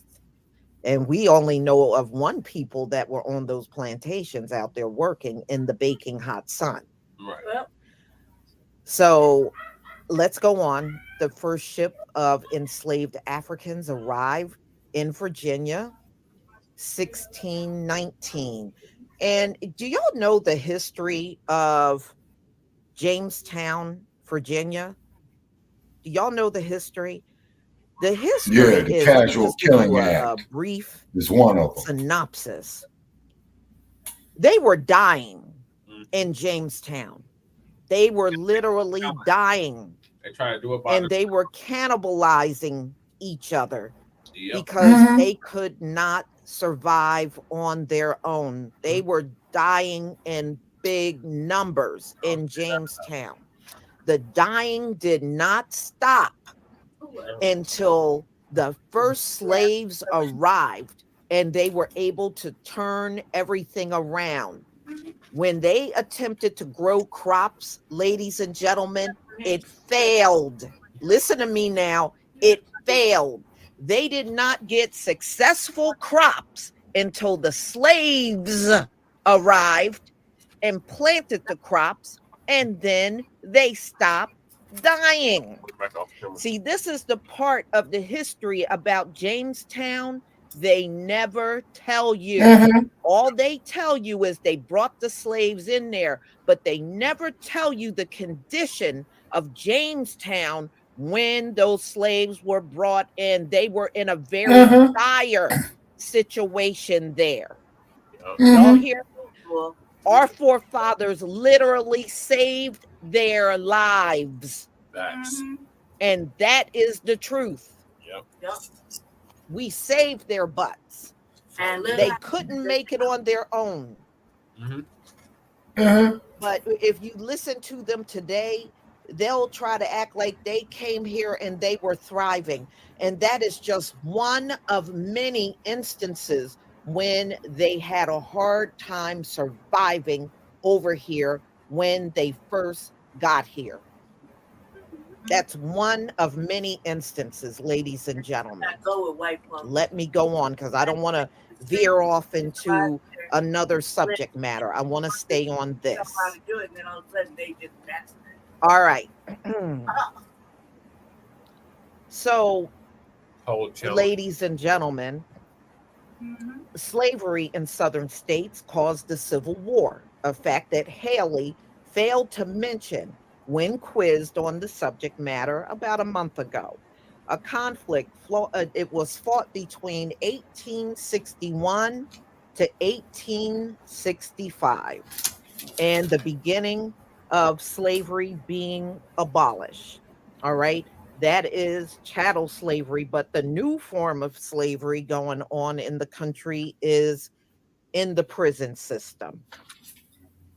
Jim Crow laws were enforced, segregation and unequal treatment in southern states. Actually, it was nationwide. It wasn't just southern states.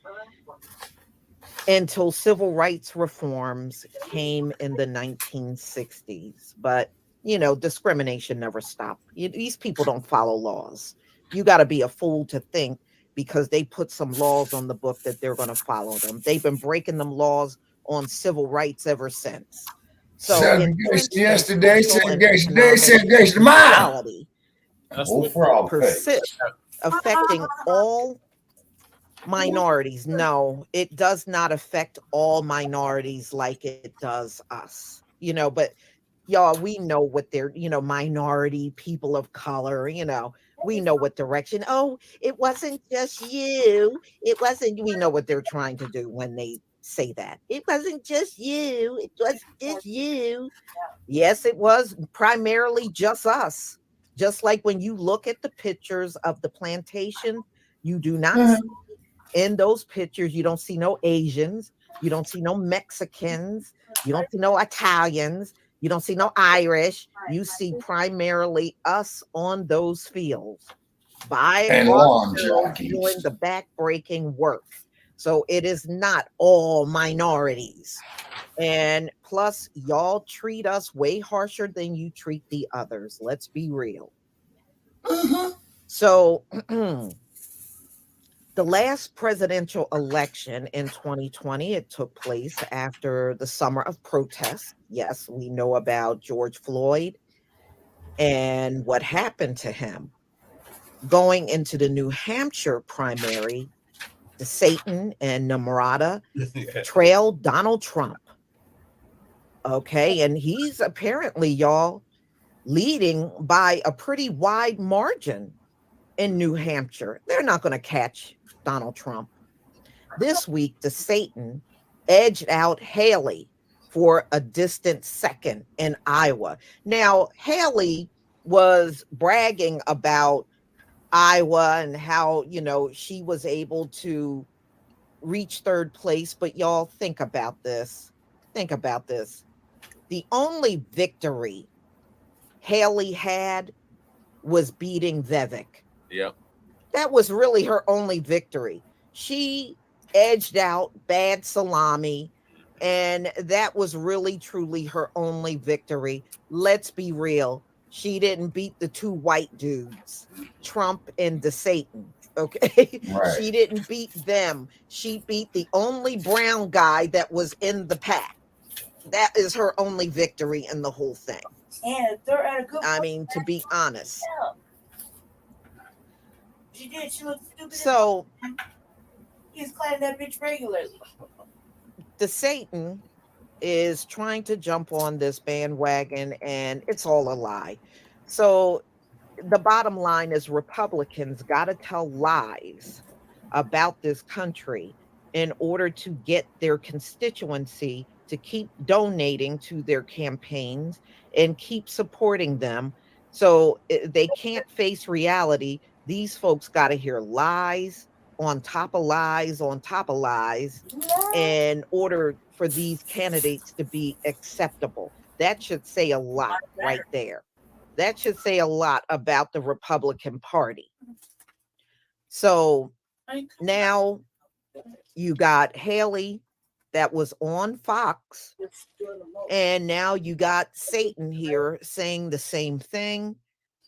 And so, ladies and gentlemen, just think about this. If you go into office with this kind of mindset, then no matter what happens racially in the country, you don't feel compelled to fix it. They don't fix nothing anyway. And they're fully aware of what's going on, and they don't fix anything. So what's to stop them now? Why would they do anything? You know, seriously, why would they do anything? Why, Lisa? Why? So if you deny it, then can't you also deny reparations? If you deny this is a racist country and it never was a racist country, then you can deny a lot of things, including the human rights of our people. I'm just saying. That's weird. Y'all sound like you're weak.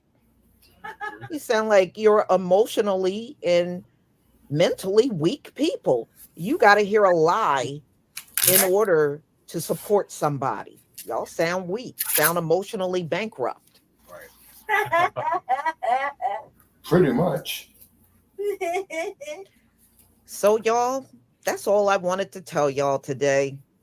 You know, I'm sure we're going to be hearing this again and again and again and again. You know, that's one thing about these folks. They sure know how to get on the same bandwagon, don't they? Mm-hmm. You know, he don't have no personality.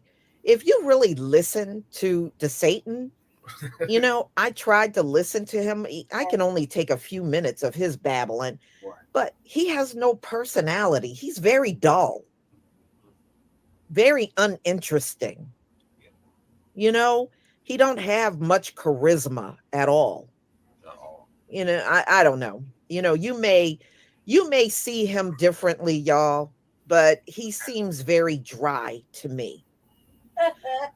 So y'all, Everywhere else too. you're gonna have to let me know what you think by typing in that comment section. So I always look forward to reading the comments, by the way. And I have gotten messages about, you know, you put comments there and it's not there. That's YouTube. That's doing a lot of that.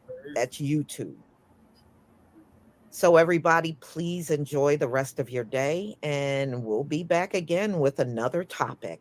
Oh, before I go, let me do my thank yous.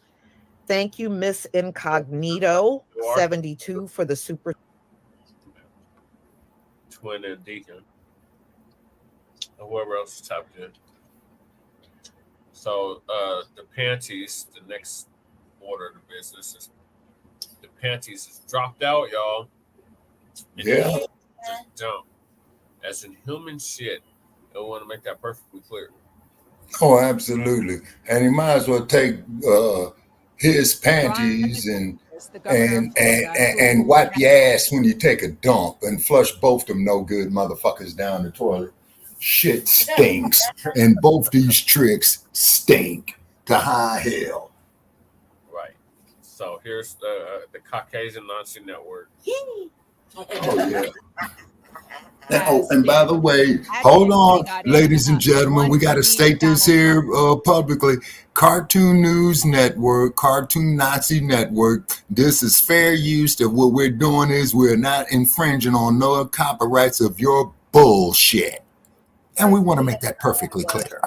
Me and Sir Copper Bottoms is like, yeah, fuck you, CNN. Fair use. Fair use. Yeah, you know, they're going to send me some shit that I did a damn copyright infringement on this bullshit. Fuck y'all. So I'm let it play. And now what we're seeing is that he only survived one contest, only survived Iowa, and he is dropping out of the race before voters even go to the polls here where I am in New Hampshire day after tomorrow. This is a really stunning decision, a stunning decline for a candidate who had millions and millions of dollars. All of the donors who were kind of not into Donald Trump at the beginning of this process, way before he even got into the race back in May, they said Ron DeSantis is our guy, but he clearly felt that that was not going to happen for him. The money was drying up, and the polls were making clear that he was not going to be able to make it very far. And that is a deadly combination when you are running for president.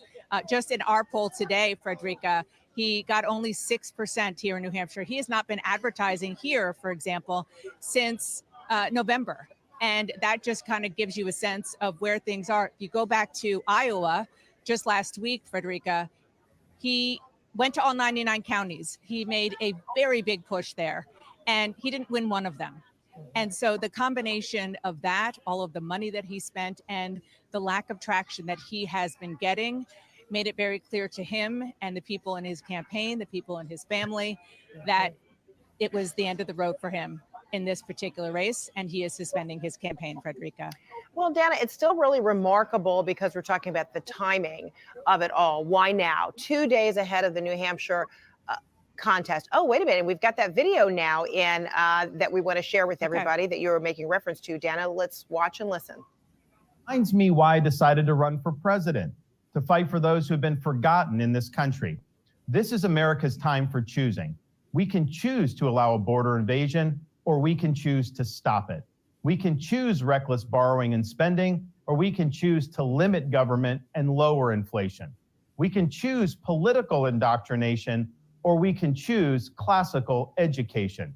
These choices are symptoms of the underlying struggle to ensure that constitutional government can endure and that Western civilization can survive. And we launched this campaign to bring accountability to government, regain sovereignty at our border, and restore sanity to our society. We cannot succeed as a country if we allow our nation to be invaded, our currency to be debased, our cities to crumble, and our kids to be indoctrinated. The DC elites who facilitated this mess do not care about you, and they do not work for you. They work for themselves. They seek to accumulate power at your expense to pursue an agenda that is harmful to the American people. Citizens do not serve politicians. It is the duty of politicians to serve you. Talk is cheap. Actions speak louder than words. Reversing the decline of this nation requires leadership that delivers big results for the people we are elected to serve. I have a record of leading with conviction, championing an agenda marked by bold colors, delivering on my promises, and defeating the people who are responsible for our nation's decline. That is the type of leadership we need for all of America. Now, over the past many months, Casey and I have traveled across the country to deliver a message of hope that decline is a choice and that we can, in fact, succeed again as a nation. Nobody worked harder, and we left it all out on the field. Now, following our second place finish in Iowa, we've prayed and deliberated on the way forward. If there was anything I could do to produce a favorable outcome, more campaign stops, more interviews, I would do it. But I can't ask our supporters to volunteer their time and donate their resources if we don't have a clear path to victory. Accordingly, I am today suspending my campaign. I'm proud to have delivered on 100% of my promises, and I will not stop now. It's clear to me that a majority of Republican primary voters want to give Donald Trump another chance. They watch his presidency get stymied by relentless resistance, and they see Democrats using lawfare this day to attack him. Well, I've had disagreements with Donald Trump, such as on the coronavirus pandemic and his elevation of Anthony Fauci. Trump is superior to the current incumbent, Joe Biden. That is clear. I signed a pledge to support the Republican nominee, and I will honor that pledge.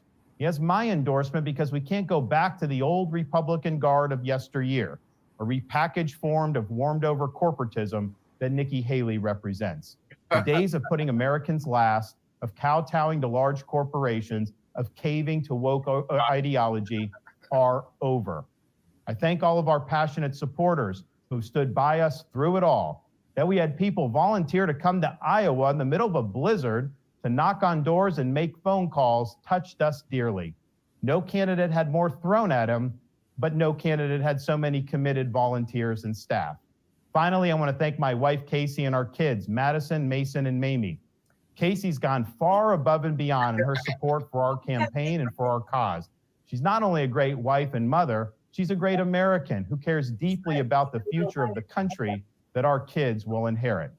Our kids have seen and done a lot on the trail, from playing on the famed Field of Dreams baseball site in Iowa to making their first snowman in New Hampshire. They are one of the reasons we fight so hard for what we believe in. Winston Churchill once remarked that success is not final, failure is not fatal, it is the courage to continue that counts.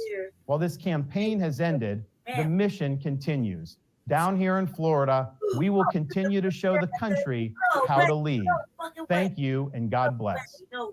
All right, so if you're just now joining us, that is a video where Florida Governor Ron DeSantis now announces that he is suspending his campaign for the GOP nomination in his path to the White House. He says, we don't have a clear path, but at the same time, he also said Trump is superior to President Biden. So clearly he's throwing his support behind Trump, who in every indication through so much polling that he is still the leading figure in the race for the nomination of the GOP. And so just a couple days ago, you heard Nikki Haley saying it's a two-person race, and so it is now. Dana Bash back with us now. So we're hearing with some clarity there from Ron DeSantis that he's out. He had some real criticism for government still works for itself, not for you. Yet even with that criticism of government, he is no longer on the path to try to promote some sort of change with him in the White House. But, you know, it's still curious as to why he made this decision now, when immediately, even after a poor showing in Iowa, he goes to South Carolina, and then he comes to New Hampshire today for at least one campaign event, canceling on television appearances, and now has this very constructed television announcement that he has suspended the campaign. So what happened in between all of this? Well, I've just been texting. Well, first of all, I should just give you a little bit of context. I am currently at an event. Nikki Haley, I'm not sure if you can see or hear her behind me, but I am with Nikki Haley right now in New Hampshire. So it's a bit surreal. They delayed the start of this event, it seemed, as they were consuming and digesting the news that Ron DeSantis was in fact suspending his campaign. And now it is Nikki Haley and it is Donald Trump. They are the ones on the Republican side of the ledger who are on the ballot here. I mean, DeSantis will likely be on the ballot, but for all intents and purposes, it is a race between them, even more so now. To answer your question, as we were listening to that video, Fred, I was texting with a DeSantis source who said that right after he was in South Carolina yesterday, he went back to Tallahassee, back home to Florida, met with his family, they talked, and decided that this was the best course. Because I think you were alluding to this. The plan, at least what the campaign had told everybody, was that he was on his way here. He was supposed to be here for an event tonight in just a couple of hours. And obviously he is not coming here, and that is not happening. You know, what you said, Fred, about the idea that even though he did so poorly, he did not win one county in the 99 counties of Iowa. He still went to South Carolina, still came here, went back to South Carolina. The question that you asked, a very good one, is why? My experience in covering these processes, these primaries, particularly when it is sort of within the party, you know, the early process, the nominating process, it takes a while for the candidate and the candidate's family and top supporters, but this is a very personal decision to go through, I don't know, sort of the stages of campaign grief and to figure out that it is in fact the end of the road. And he has been out there for so long, for so many months, mostly in Iowa in recent times. And it takes a while for this kind of thing to sink in. It is not unique to Ron DeSantis to not figure it out, or at least to come to terms with it, you know, the day after or even the night of. And so that is what has happened. Now, I will say, you mentioned this, Fred. DeSantis was supposed to be on my show this morning on State of the Union and also on Meet the Press on NBC. They canceled last night or last evening. They said it was for logistical reasons. His campaign is insisting that it was still the case, that he hadn't decided until this afternoon. We'll take them for their word on that this was a decision that he and his family came to while he was home in Florida after leaving South Carolina, Fred.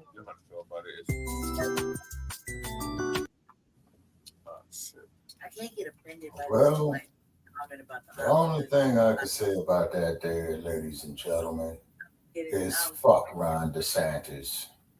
DePanties. Yes, sir, I stand corrected. Yeah, the panties, yeah. You know, and let him take his raggedy ass up out of here. And then hopefully the next governorship election in Florida, they'll vote his stinking ass out. Now, here's the fucked up part about it is, people, is when these governors are out of office, when these Congress people go out of office, the damn president or whatever, the sad part about it is that these fools still get a pension. Now, here's a motherfucker that's telling you to go work 40 years to get a pension. And the only thing this bastard has to do is work 4 years and he's got a pension. Sounds like a bunch of fuckery to me. But however, ladies and gentlemen, you know, America is a racist country. Who talked him out of it? Like, who talked the panties out of it? I was like, no, man, you ain't gonna make it. It wasn't polling high enough. I would say it was the dump. I think he bought his way out. They were like, hey, check it out. I think it was the dump, because don't the dump live in Florida, people?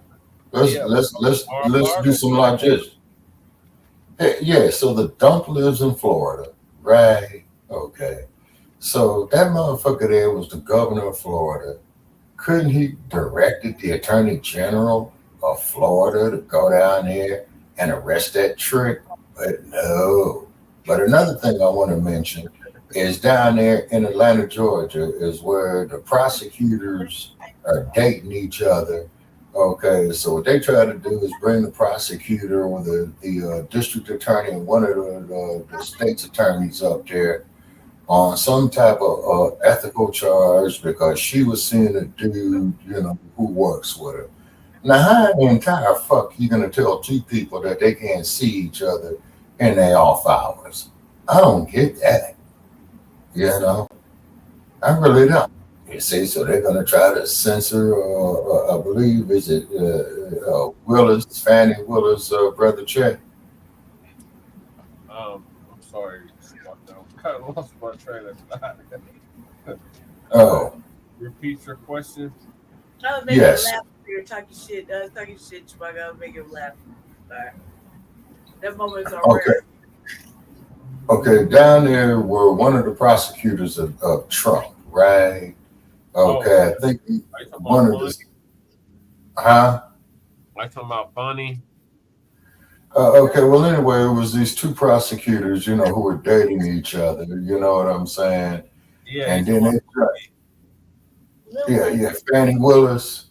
Yeah. That's another weird ass mammy name, Chewbacca. Like What? always was Mimi or Mammy or what was his kid's name? Mammy, Marmy. What was it say? It says Marmy. Marmy.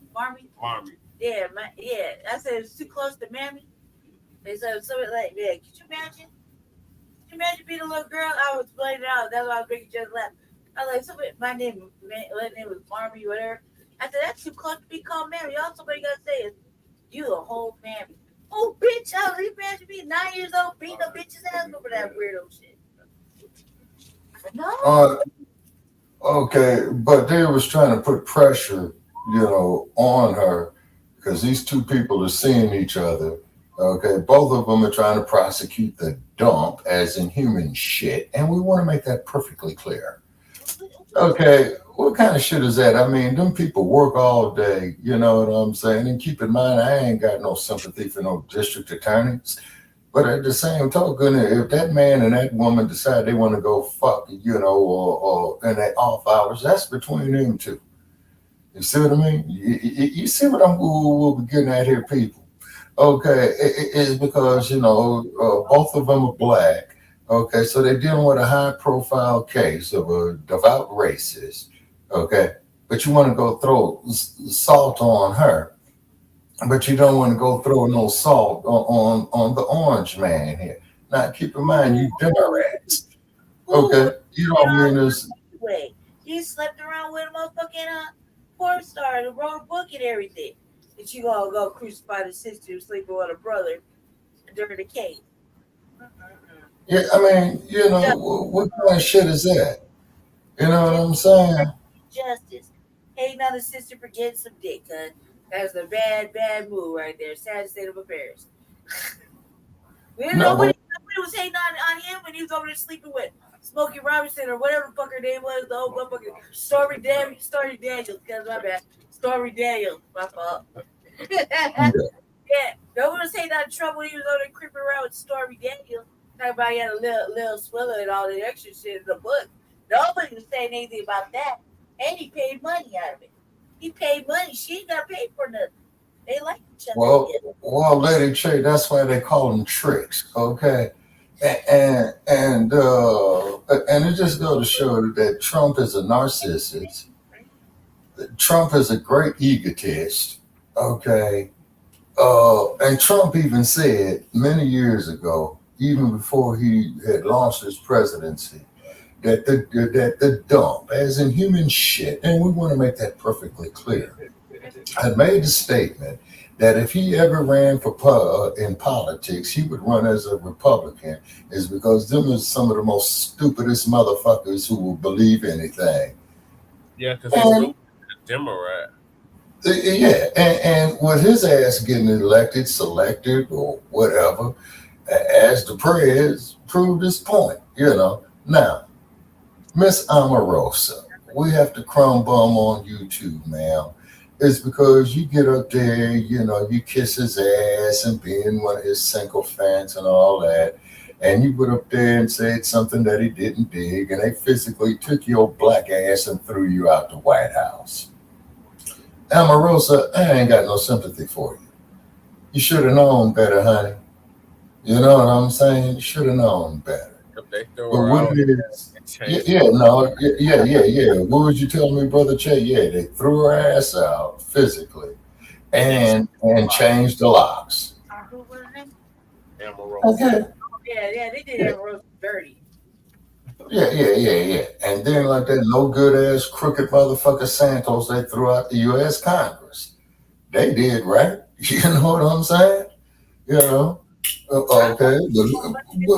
But keep in mind is that when that same body called the U.S. Congress threw out Adam Clayton Powell. Why did they throw out Adam Clayton Powell?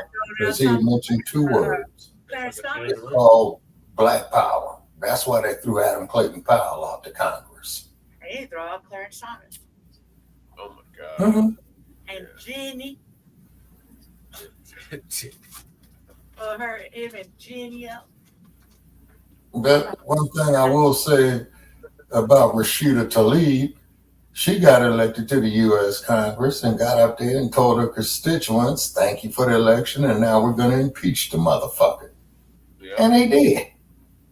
You know, they didn't win with the impeachment, but at least I admire the effort, you know, to put that fool in some type of check. Speaking of impeachment, what's going on with the impeachment against Biden?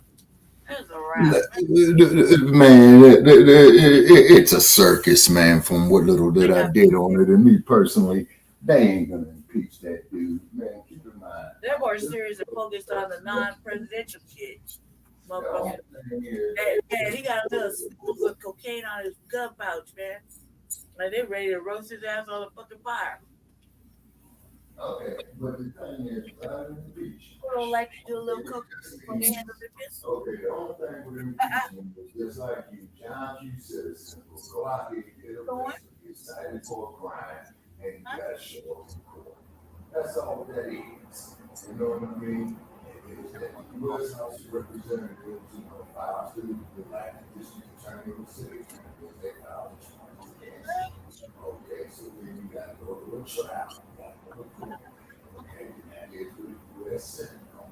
The U.S. Senate, and the Chief Justice of the Supreme Court to decide over the case.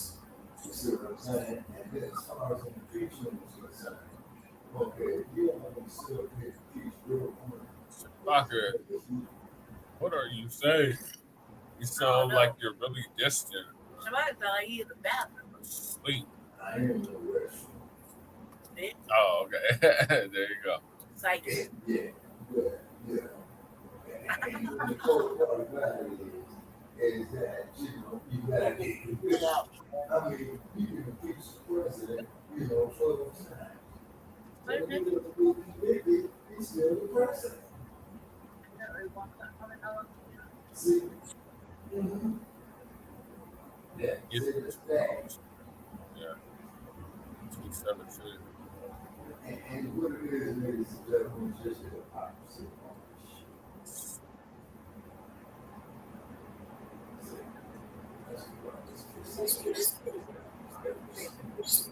Shabaka. they go back to we don't hear it. Alright. So the next topic is also in Florida. The heater, that's the heater. Oh, that's the heater. Yeah, but close to the bathroom as well. You're there blowing like that's blowing the fucking truck really all through the house. Yeah. It's like 80 degrees in there. Is and you can definitely get all of that clothes. Okay.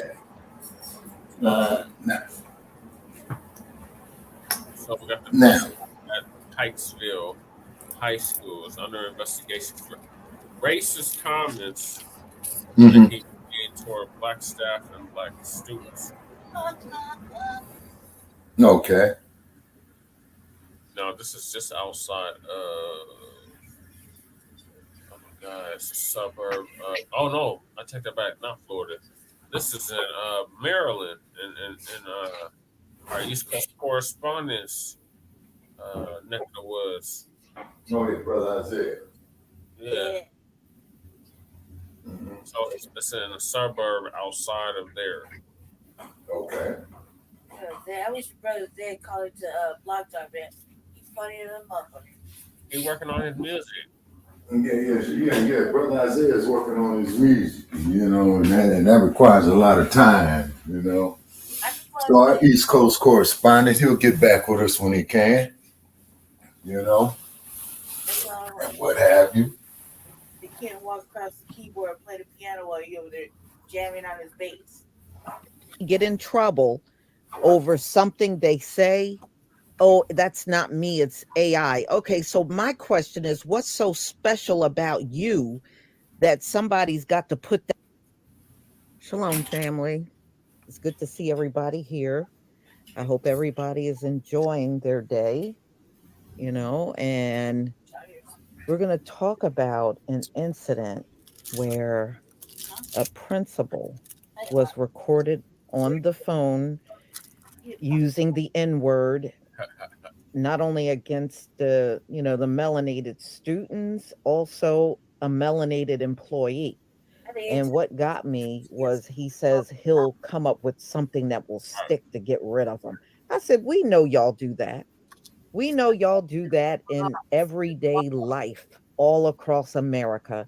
Once you always have some beef with some Black employee, let's just put that out there. That always seems to be an ongoing problem.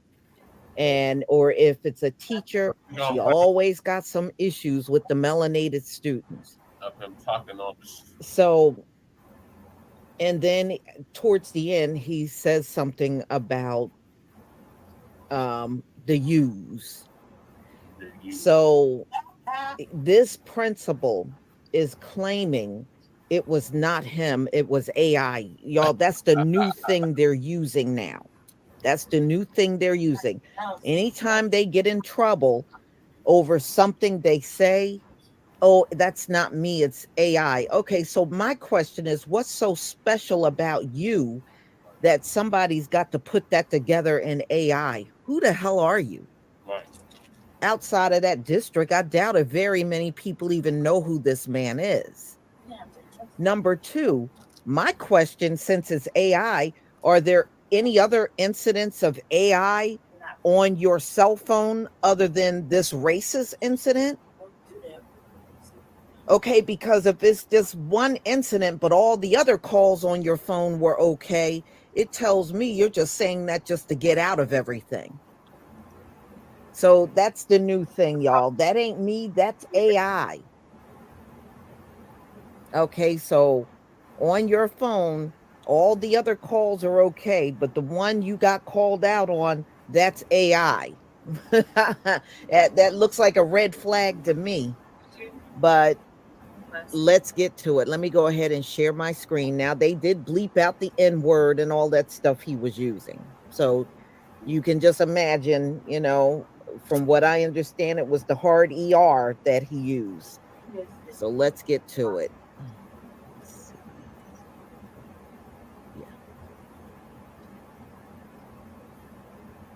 Please give me a 1 if you can see my screen. Please give me a 1 if you can see the screen.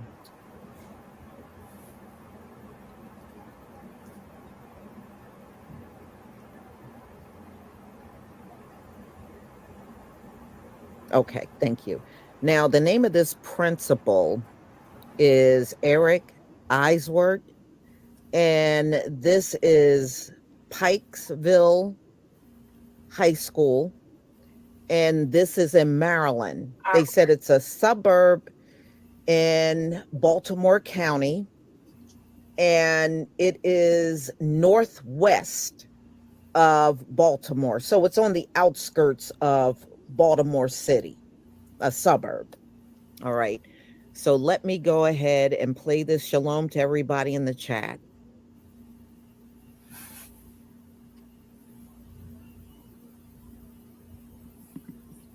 I'm the principal here, me and only me. You know, I seriously don't understand why I have to constantly put up with these here every day. Between these ungrateful black kids who can't test their way out of a paper bag, or these teachers who don't get it, how hard is it to get these students to meet their grade level expectations? Lawrence and Ravenel should have never been hired. And don't let me get started on DJ. I'm going to drag his black ass out of here one way or another. I'm going to get something to stick. I'm just so sick of the inadequacies of these people. These people. And if I have to get one more complaint from one more Jew in this community, I'm going to join the other side. Kathy, I'm done. All right. So that's what he said. And to me, if you feel that way about the students and the melanated employees, you shouldn't be there. This man shouldn't be around children. He shouldn't be leading anything. Once you show your hand, you should not be a principal anywhere. He should not be in any kind of leadership over people. And he hates those very people that work there. So as you can hear, he got a problem with the black children and the black employees there. And he named them.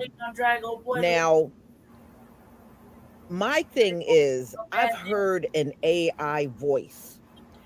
AI voices tend to be very consistent. This voice had a lot of inflections in it. It fluctuated. All right. That don't sound like an AI voice. You got a white lady too. That don't sound like an AI voice. That sounds like his authentic voice. When you listen to an AI voice, it don't have quite as much emotion in it. It doesn't. Because I have an AI voice of myself. And you can tell it's not me, it's AI, because the voice just don't have all of the inflections that a normal human voice have. You can definitely tell. This voice, it don't sound like an AI voice. He hated that. And y'all, you can best believe he's done this before. He just got caught, recorded. Somebody, the woman on the, he was talking to, from what I understand, the vice principal, who is a woman, and she recorded it. Now, ask yourself, why would she record it? I believe this is why, because he's done this before. And perhaps the other times he did it, she did not record it, but this time around, she recorded it. Okay, she recorded it this time around. That's what I believe happened. But see, this is why we don't get a fair chance on these jobs. This is why. Because the people over us can't stand us. And you heard what he said about the employee that he don't like. He's going to find a way. He's going to find something that sticks and get his black A out of there. Y'all do that all the time. Y'all do that at any given company around this country. And as far as those kids, maybe they're not learning because you're a bunch of racists up at the school. They're not going to learn a lot from a racist. Maybe that has a lot to do with it. You know, we keep putting it on our kids, and we're not putting it enough on people like this as the reason why they're not learning. If you know, kids can feel when someone don't like them. If a teacher, just think back of all the Karen teachers you had, you can sense when they don't like you. You can pick up on that. Your children are very sharp, and they can pick up on when these teachers don't like them. And if they don't like them, it's hard to sit there all day and learn from that very same person. So in this case, I don't think I fault the kids for this. I don't even fault the employees. I fault them putting this man over people that he hates, and he shows a clear disdain for them. So when you're not around the children and the employees, this is what you be saying, then you don't need to be there. They need to fire this man and cut this nonsense about it's AI, it's not him. Cut the crap. Cut the crap. And you know, I would play the news report that came out, but they're playing that same game. We don't know if it's him or not. We know what was said. We don't know. Come on, y'all. Stop it. You lean back too Stop far it. in the chair. All right. So Be to sleep. if you get his phone and you're able to look at all the conversations, so all the other conversations are going to come up normal and this one is AI. I don't believe that. See, that's how I would get you. Okay, so how did somebody get a hold of your phone or get access to your phone and dial this vice principal that appeared from your number and then played an AI recording? Because he said her name. He actually, if you go back and listen, he actually says her name. So how was this whole process done? And it was AI and not you. I would love for him to explain it. Don't just sit there and say it's AI. How was the whole process done to you when it was AI? You're making the accusation. You should at least explain it. So I guess this is the new thing, the racism that people display. It's not them, it's AI. Come on. Y'all gonna have to do better than this. Try to pull the wool The over. only thing they need to do is fire this You know man. what, though? And every time I get caught in that He line, needs to be fired. or something racist. And then when he's fired, tell him AI. you didn't fire him. AI fired him. That's what I would do to him. No, I didn't fire you. AI fired you. Right. AI did it. AI did it. And send him packing. I like the narratives. In fact, because they said the black employee is a man that he don't like. Make that man the principal. Make the employee that he don't like, make that guy the principal of the school to take his place.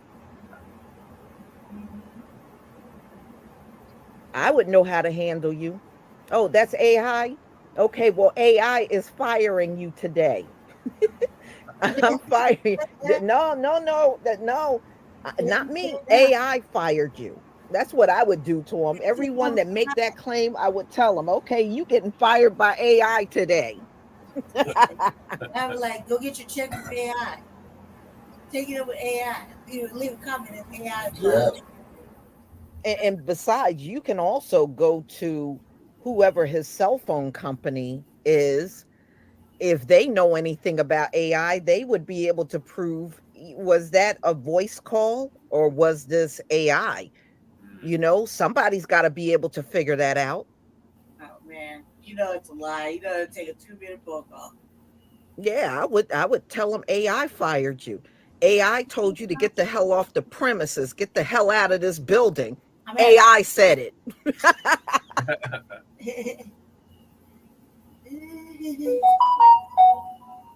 Jensen.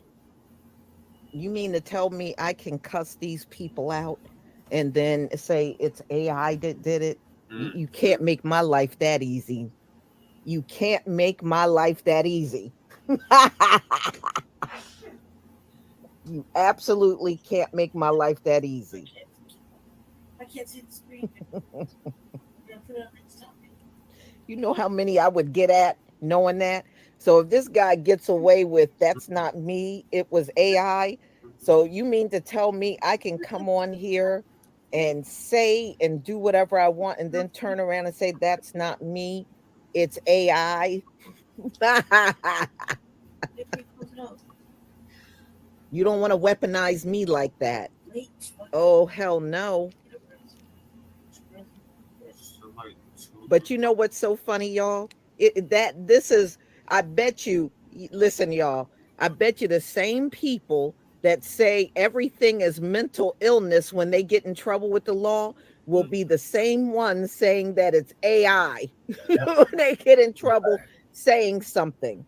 they get caught being racist. It's AI. It's going to be the same ones that always scream mental illness. Watch, it'll be those same devils that do that. Mhm. Yeah. Yeah. Okay, hold on. John Harden. Okay, hold on. You said Lisa, being born and raised from Baltimore, these folks have been doing this type of stuff for years. Now we can record them. Absolutely. Absolutely. See, they can't get away with that AI stuff in all instances, especially, these Karen and Darrens and the police that approach you. That ain't AI, but this is the new thing, because they started saying that last year. Oh, we gonna start saying it's AI, it's not us. They start saying that mess actually back in 2023. That's when it all began with it's not me, it's AI. So we'll see. I'm going to try to keep track of this story to see if they fire this man or not, but he definitely don't need to be around children, and he certainly don't need to be around employees that don't look like him at all. Like I said, it just listening to his voice and how it fluctuated all over when he was talking. I don't think that was AI.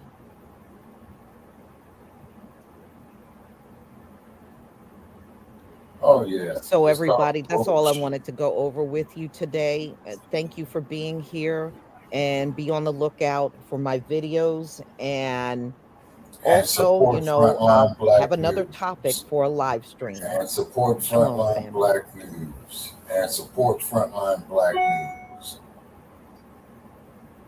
Ron DeSantis, the governor of Florida, who had been, when he got in, the one to beat Donald Trump, and now.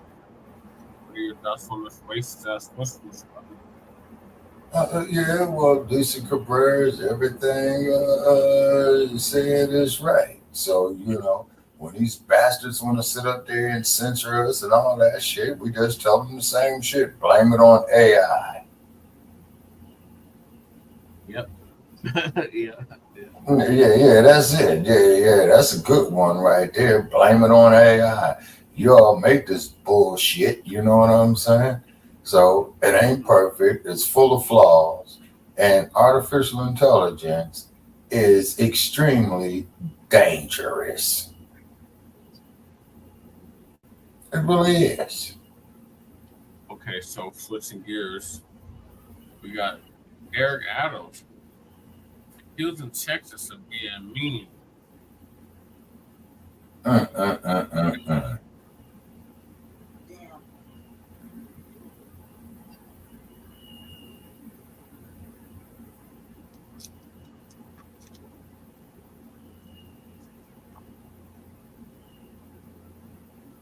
Hello everyone, this is Latasha Blanton from the Real South Africa Travel and Tourism. And you're going to have the opportunity to travel with Phil Scott to sunny South Africa. You guys are going to have the opportunity to come to Johannesburg, and you guys are going to be coming to Durban. And we're going to set it up perfectly. It's going to be like a luxury experience for you guys. At the same time, you're going to be getting some culture. And of course, you're going to get an opportunity to talk to Phil, hang out with Phil, and get his views on Africa and South Africa. You're also going to get an opportunity to explore the lifestyles here that are available in South Africa. And we're going to do all that for you in an amazing 10 days. We do hope that you go to the website and book, because we do look forward to seeing you here. Absolutely. Our website is therealsouthafrica.com. Go there, scroll down. You'll see a picture of Phil, and just go ahead and book there. So we'll see you here in what we like to call sunny South Africa.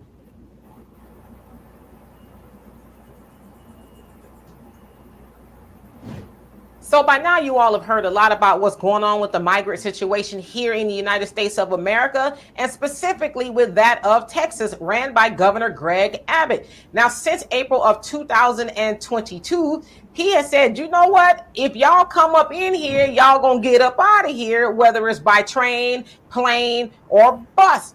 And so that's what he's been doing. He said, I'm going to send y'all to the Democratic ran states or cities, because the Democrats are the ones that's championing for the open borders. And we here in Texas are not championing for that. And so enter into the chat that of Mayor Eric Adams of New York City, where he says it's just plain old mean-spirited of the governor there in Texas to be doing what he's doing. And in fact, he went on Good Morning America and said this: we reached out and tried to coordinate with just the mean-spiritedness of this governor, who has his intentionality of just placing people on buses, compelling them to leave the city. That is why we are taking legal action. When you look at what he's doing, history is going to really reflect how much he has devastated the lives of people.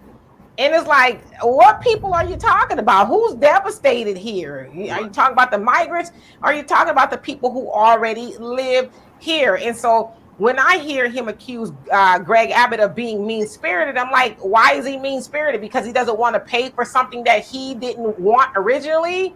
Now that, you know, in New York City, Eric Adams and everybody else, your budget is overblown because your party, the Democrats, have championed for open borders. Let everybody come in here.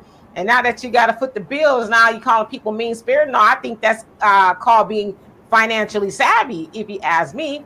Well, Greg Abbott went on to challenge that of Eric Adams by saying this: it's clear that Mayor Adams knows nothing about the Commerce Clause of the U.S. Constitution or about the constitutional right to travel that has been recognized by the U.S. Supreme Court.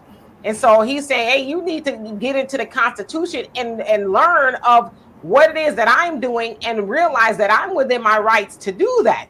And so then Eric Adams went on to say this: listen, this is a country of immigrants. The difference between what we did with Ukrainian citizens and other immigrants who have made their way here to this great country is we allowed them to work. This is so anti-American that we're telling thousands of people, you must come to a country and you can't provide for your children and families.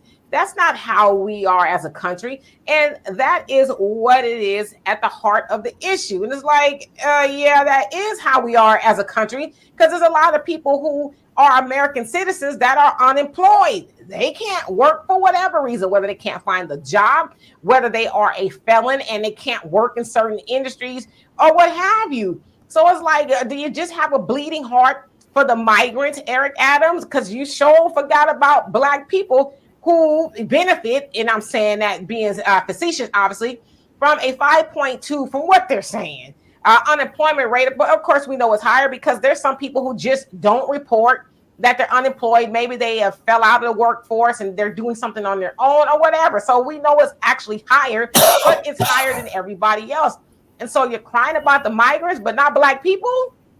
When I know there in New York City, it was a lot of Black people that got, you know, Eric Adams, the position that he has, but he going all on TV talking about how mean Greg Abbott is. I don't think he's mean at all. Listen, I have my issues with Greg Abbott, but I think he's just being smart. You know, it's like, I'm going to use the money for Texas to deal with issues of Texas, not for people who are coming into Texas and they want to, you know, plant roots and all that other stuff. Because we know, like in Chicago and New York, they're spending a copious amount of money housing the migrants, giving them money, and, you know, Ukrainians and other people there benefiting from Social Security and all that other stuff. There's people who have been paying into Social Security. They can't get Social Security yet. There's a lot of people who may need it. Maybe they have a disability claim or something and they get denied repeatedly. But yet people are coming over here who did not pay into any system. They're benefiting from that. And Eric Adams have a problem with what Greg Abbott is doing? Surely this is a joke, but unfortunately we know it's not a joke. We know that Eric Adams is dead serious, but to say that it's mean, no, what's mean is American citizens sleeping on the street. That's mean. What's also mean is not only are they sleeping on the street, but they're sleeping on the street with the knowledge that their mayor is taking care of people who don't even live here. That's mean. That's mean as people who are trying to figure out how to put food on the table. When I say people, I mean citizens, and gas in the car and, you know, a roof over their head. As they're figuring out how to do that, they know that you're taking care of people who shouldn't be here. That's mean. So anyway, y'all tell me what y'all think of Eric Adams calling Greg Abbott mean for saying, no, they can't stay here. We're not using Texas money to take care of people who come from other countries. So in the meantime, please subscribe to this channel and my channel, The Demetri K Show, here on YouTube. And if you subscribe to Frontline Black News. Today's show in Texas. It was May 24th, 2022, when an 18-year-old gunman armed with an AR-15 rifle shot dead 19. Thanks for your Carson, but Lisa Guerrero just did. Okay, she's right. Eric Adams is a damn joke. Eric Adams is an opportunist. Eric Adams ain't shit. You know what I'm saying? And keep in mind, he's a former NYPD police captain, so that tells you his indoctrination right there. A coon is dangerous. Very, very dangerous. Very dangerous.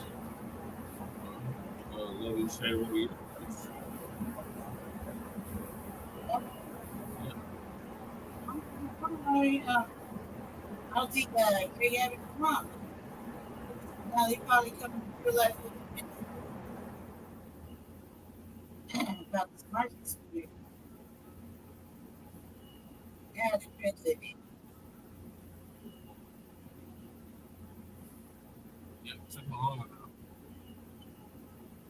Yeah, you know, and like I said, and we just got to turn our backs on these fools, man. It's because they're dangerous. They're to our detriment.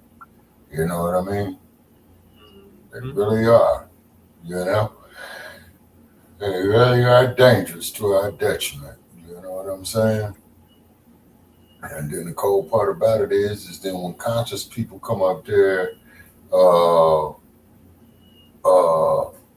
you know, saying that, hey, this is wrong, or, you know, we could do better than that, you know what I'm saying? Then all of a sudden we're called black racists. Actually, what it's called is hypocrisy.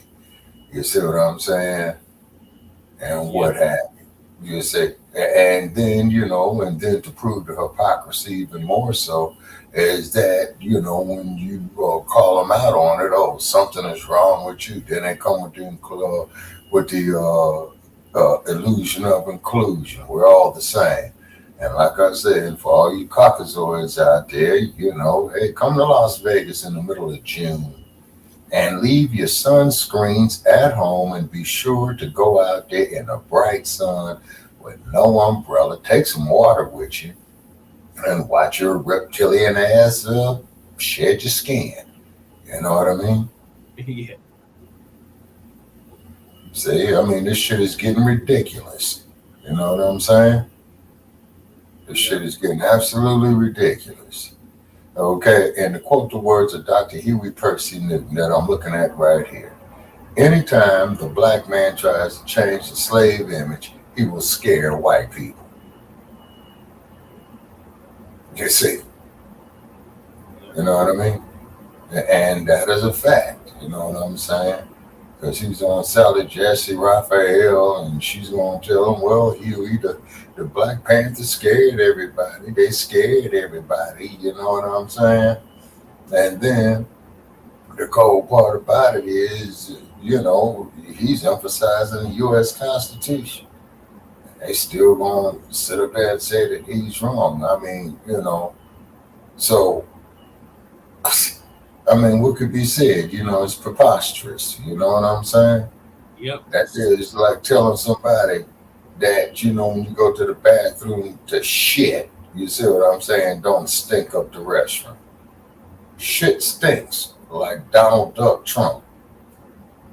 They see what I'm saying? Yep. All right, ladies, what's your thoughts on this? We gave him our thoughts. On the DePanties or on the Fall asleep and bury it. We all fall asleep.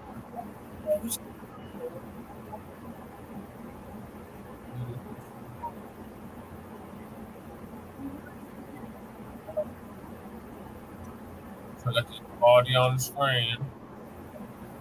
Lay down. 15 fourth graders and 2 teachers at Robb Elementary in Uvalde, Texas, as nearly 400 law enforcement officers who descended on the school took 77 minutes to confront and kill him. Now the Justice Department has issued a scathing 600-page review of the massacre. The long-awaited report details a series of, quote, cascading failures, starting with a haphazard initial response in which officers failed to quickly establish a command post and did not immediately treat the attack as an active shooter situation. Attorney General Merrick Garland released the report Thursday at a news conference in Uvalde. The chaos and confusion that defined the law enforcement response while the shooter remained a threat also defined the aftermath of the shooting. For example, surviving victims, some with bullet wounds and other injuries, were put on buses without being brought to the attention of medics. Some families were told that their family members had survived when they had not. And victims, families, and community members struggled to receive timely and accurate information about what had occurred at Robb Elementary. Parents of the Robb Elementary School mass shooting victims gathered Thursday to respond to the DOJ report. This is Kimberly Rubio, the mother of Lexi, one of the 19 children killed. I hope that the failures end today and that local officials do what wasn't done that day. Do right by the victims and survivors of Robb Elementary, terminations, criminal prosecutions. And our state and federal government enact sensible gun laws, because Robb Elementary began the day an 18-year-old was allowed to purchase an AR-15. Also at Thursday's news conference in Uvalde was the attorney Josh Koskoff. He represents the Robb Elementary victims' families. How did this 18-year-old kid even know enough to know how to equip himself in this way? What happened? What are the means by which gun companies are marketing these weapons to our children? How are they reaching them? Where's the role of marketing and the gun companies in this report?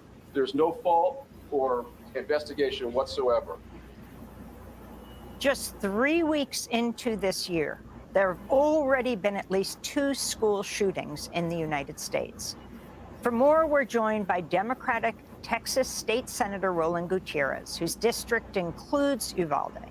He's running for U.S. Senate for the seat currently held by Republican Ted Cruz. State Senator Gutierrez, welcome back to Democracy Now! We spoke to you repeatedly after the massacre. Can you respond to the report and be very specific about what happened inside and the fact that, 377 law enforcement, police, troopers, etc., stood by for 77 minutes as the children inside desperately called police, the children acting like adults and the adults like children? Yes. Amy, first off, thank you for having me on your show. I think it's important that people like yourself, people in the media, continue to tell this story in a real way and to begin to shed light and continue to shed light on this issue. What happened on May 24th was the worst law enforcement response to a school shooting in our nation's history. And let's be very clear. The police on that day, they all failed, not just the district police chief, not just the local sheriff, not just the acting chief of police, but the Department of Public Safety failed. 96 officers of Greg Abbott's Operation Lone Star were on the scene, as they show up to all scenes in rural Texas. And not one of those officers, including his high-level command officers, took control of that scene. Not one of them said, we need to do something to stop this madness. We need to coordinate a command center. That never happened. Not before, during, or after this event. As the Attorney General suggested yesterday, it's just cascading folly of errors, or this cascading failure. It was everything that could have happened and everything that could have gone wrong happened. From radios that didn't work to just complete chaos and complete lack of leadership and management. But the biggest thing that occurred was something that I had to see for myself as I viewed over 400 hours of body cam footage. I needed to see why in the world this failure occurred. And amidst all of that carnage and all of the blood and all of the gore and all of those poor children that had passed on, the same refrain from cops over and over and over. He's got an AR-15 in there. There's an AR-15. He's got an assault rifle. Not one cop, not one DPS trooper, not one sheriff. Over and over and over, you would hear that one simple refrain, culminating in one of the last officers to suggest that. He said, I don't want to die today. Specifically, he said, I don't want to get clapped out today. The children certainly were more brave than the police. Even though I've seen all of this, and even though all of this is, for me, now 20 months in the making, even yesterday I learned something new that I had not seen on my body cam footage. The fact that one officer yelled into that room, if there's anybody in there, let us know. The child cried out, said, I'm in here.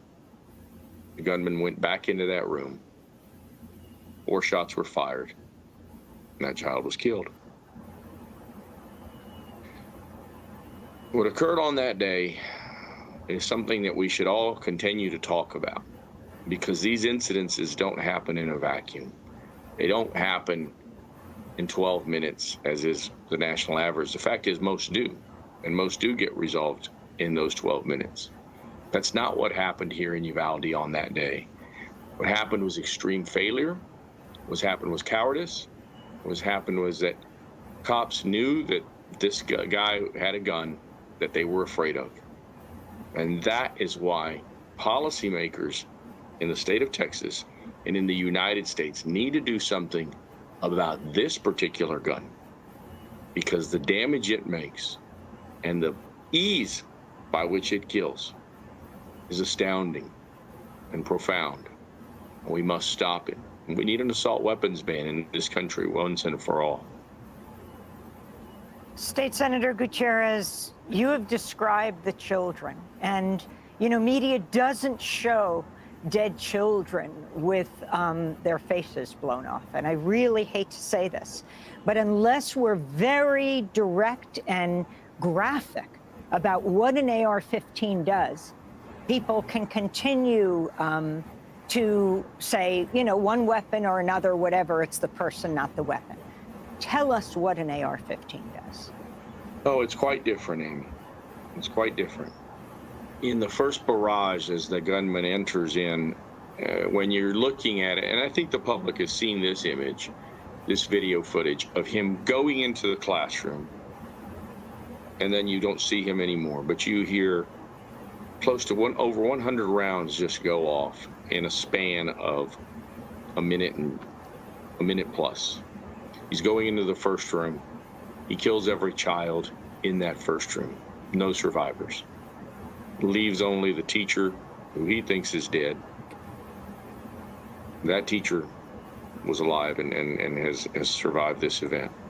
Goes into the next adjacent room and just sprays that room.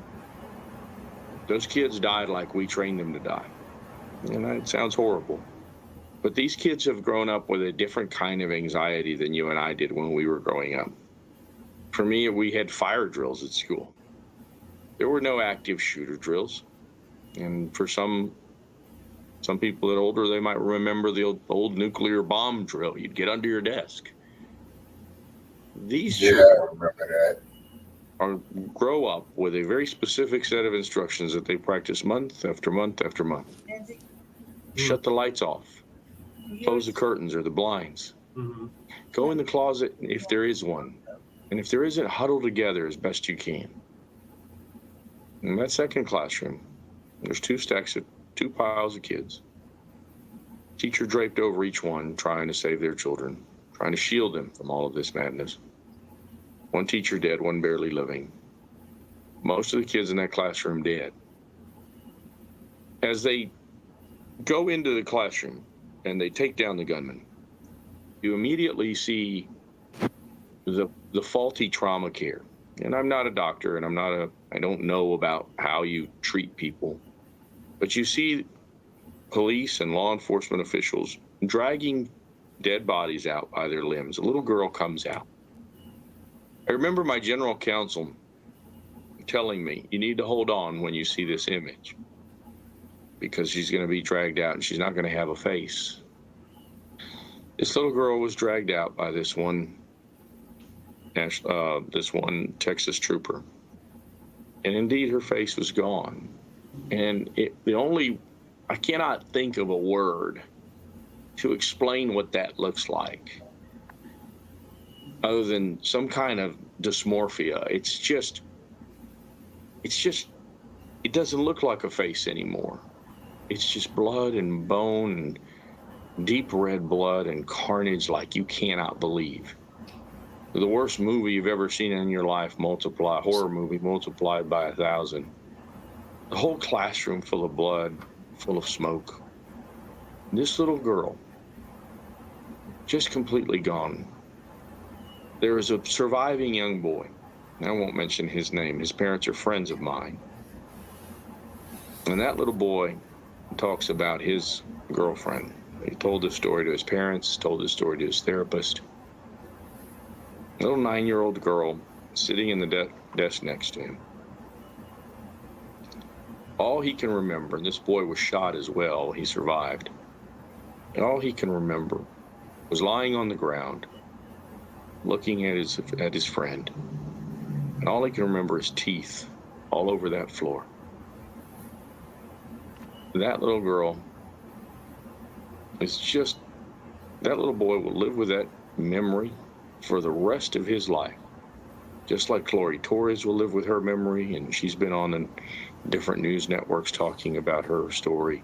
Just like Maya Cerrillo will recount having to cover herself in blood to let the shooter know that she was dead.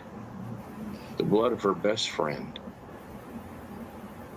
We're just lost on this issue. State Senator, I want to ask you, you have introduced 21 state Senate bills seeking changes in gun laws, including universal background checks and red flag warnings.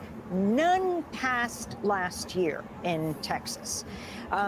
And yet you have, for example, Wayne LaPierre on trial for corruption, steps down as head of the NRA. He famously said the only thing that stops a bad guy with a gun is a good guy with a gun. The NRA, at its weakest point ever, how is it possible that an assault weapons ban isn't something that is embraced fully by Democrats, not to mention many Republicans? Well, Amy, I mean, the fact is, you have too many cowardly politicians, and certainly the Republicans on the other side of the aisle, they're all cowards on this issue, and Democrats as well. There's a few out there that refuse to say this, and they need to say this. We need an assault weapons ban in this country. Look, Amy, I have guns, a lot of them. I don't need an AR-15. I've fired them. It's the most powerful gun I've ever fired. It fires 3 times the speed of my 9mm. When you put a certain round of ammunition in there, it's just complete death and destruction. And I saw it all. And I say cowardly for this reason. I remember sitting in the lieutenant governor's office. It was very raw and very early for me. Maybe as soon as the session started, I said, look, Dan, you've got to be able to do something on this issue. You've got to just raise the age limit. After an hour of sitting there and him telling me that there's nothing that they could do, I recounted a story to him about this little girl, but the same story I just told you, about her having dragged out, no face to speak of, and the horror of it all. Back then, it was very raw. I mean, quite honestly, I couldn't keep it together. At the end of that meeting, he says, Roland, do you know there's a reason we don't look at the videos? This is the second most powerful man in Texas. I promise you this, Amy, Ted Cruz and others like him, they have not seen the videos, the death, the destruction, and the finality of a little child's life full of hope, waiting simply for school to come to an end, just for the summer to begin. And all that, in an instant, their life is over, and all of those hopes are gone. These politicians are cowards on this issue. They're cowards because they haven't looked at what they need to see, the videos and the footage that I've seen, and the footage all over this country, because this story repeats itself week after week after week.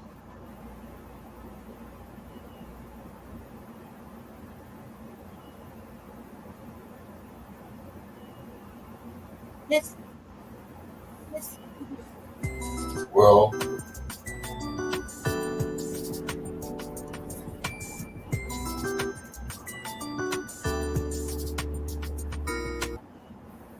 All right, y'all. We're gonna close up shop here. Yeah. Part 3. Yes, sir. Yeah. So, we can close the Good show. Yeah, good show tonight. Signing off here from Las Vegas, Nevada. And also, too, go up here to our like page of Shabaka's Black Experience Enhanced on Facebook, where we had put it up there as well, too. And hopefully our numbers will go up. We need donations, ladies and gentlemen, to keep this network going on the Frontline Black News. We got the Revolutionary Agenda. We got Shabaka's Black Experience Enhanced. And we got Frontline Black News here on StreamYard. Okay, so ladies and gentlemen, Brother Paris put up the information on where you could donate to, you know what I'm saying? Because we got, about 11 years combined into this network, on 3 different platforms. Okay, you're welcome to chime in. Please support us. And then DePanties, you know what I'm saying? He dropped out. And ladies and gentlemen, let's be real. The dump, as in human shit. And I want to make that perfectly clear. Okay, is that this bastard is going to be selected. What's the number of Biden? 46th president. Yeah, so therefore the dump is going to be the 47th president. They're already setting the stage. You see what I mean? And then these Democrats, you figure that we're supposed to go out here and give you blind obedience, and you fuck us around every time you sons of bitches coming in office. But one thing about the dump, as in human shit, and I want to make this perfectly clear, he is stating how he honestly feels. You see what I'm saying? And like I said, the only person I'm voting for is Jesse Paris for President of the United States, to see if I can legally write him in on a ballot to make sure the vote counts. You dump supporters, you hiding Biden supporters, don't inbox me with none of that bullshit, okay? And don't suggest that I go vote for that no good bastard. You know what I'm saying? Look at this federal crime bill. You see what I'm saying? Look what the laws did to the black community. Look what the poverty has done, the crime that is done. Black family, we are all we got. We got to stop killing each other, and we got to develop some type of cohesiveness amongst ourselves, because this is the only thing what these fucking migrants is doing.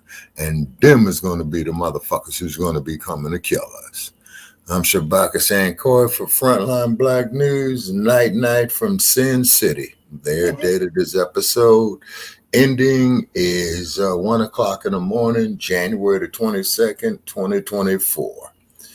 All right, ladies and gentlemen, have a nice night. Have a good night, Bucky. Okay, you too. All right, talk to y'all tomorrow. Okay. All right, I'm out. Okay. Everybody stay black and dangerous and highly favored. Have a good motherfucking day. Tomorrow we'll come back after City Council. Finish up part 3 of part 3. So we'll see y'all tomorrow. Just go ahead and close it out. Say goodbye. Thank you. Love you. Peace. This year's always rush for y'all. So, Say what? thank y'all for tuning in to season 3, so 42, part 2 of the Frontline Black News. We'll be back tomorrow with part 3 of episode 3, episode 40, season 3, episode 42 of the Frontline Black News. In the meantime, make sure you like and subscribe to all our platforms. Frontline Black News on YouTube and Facebook. The Revolutionary Agenda on YouTube and Facebook. And Shabaka's Black Experience Enhanced on Facebook and Twitter, now X. And the topics we didn't get to are the Uvalde, be able to, the U.S. Outrage among U.S. travelers over airport signs suggesting migrants can vote, or suggesting migrants can fly without ID. Texas authorities arrest migrants at the U.S.-Mexico border guard. And if we have time, we'll give you an update on the migrant situation in Denver, Unhoused Never News, and Unhoused Never Sweeps. So we'll see y'all then. See y'all then. Peace. Bye. Ooh, delicious.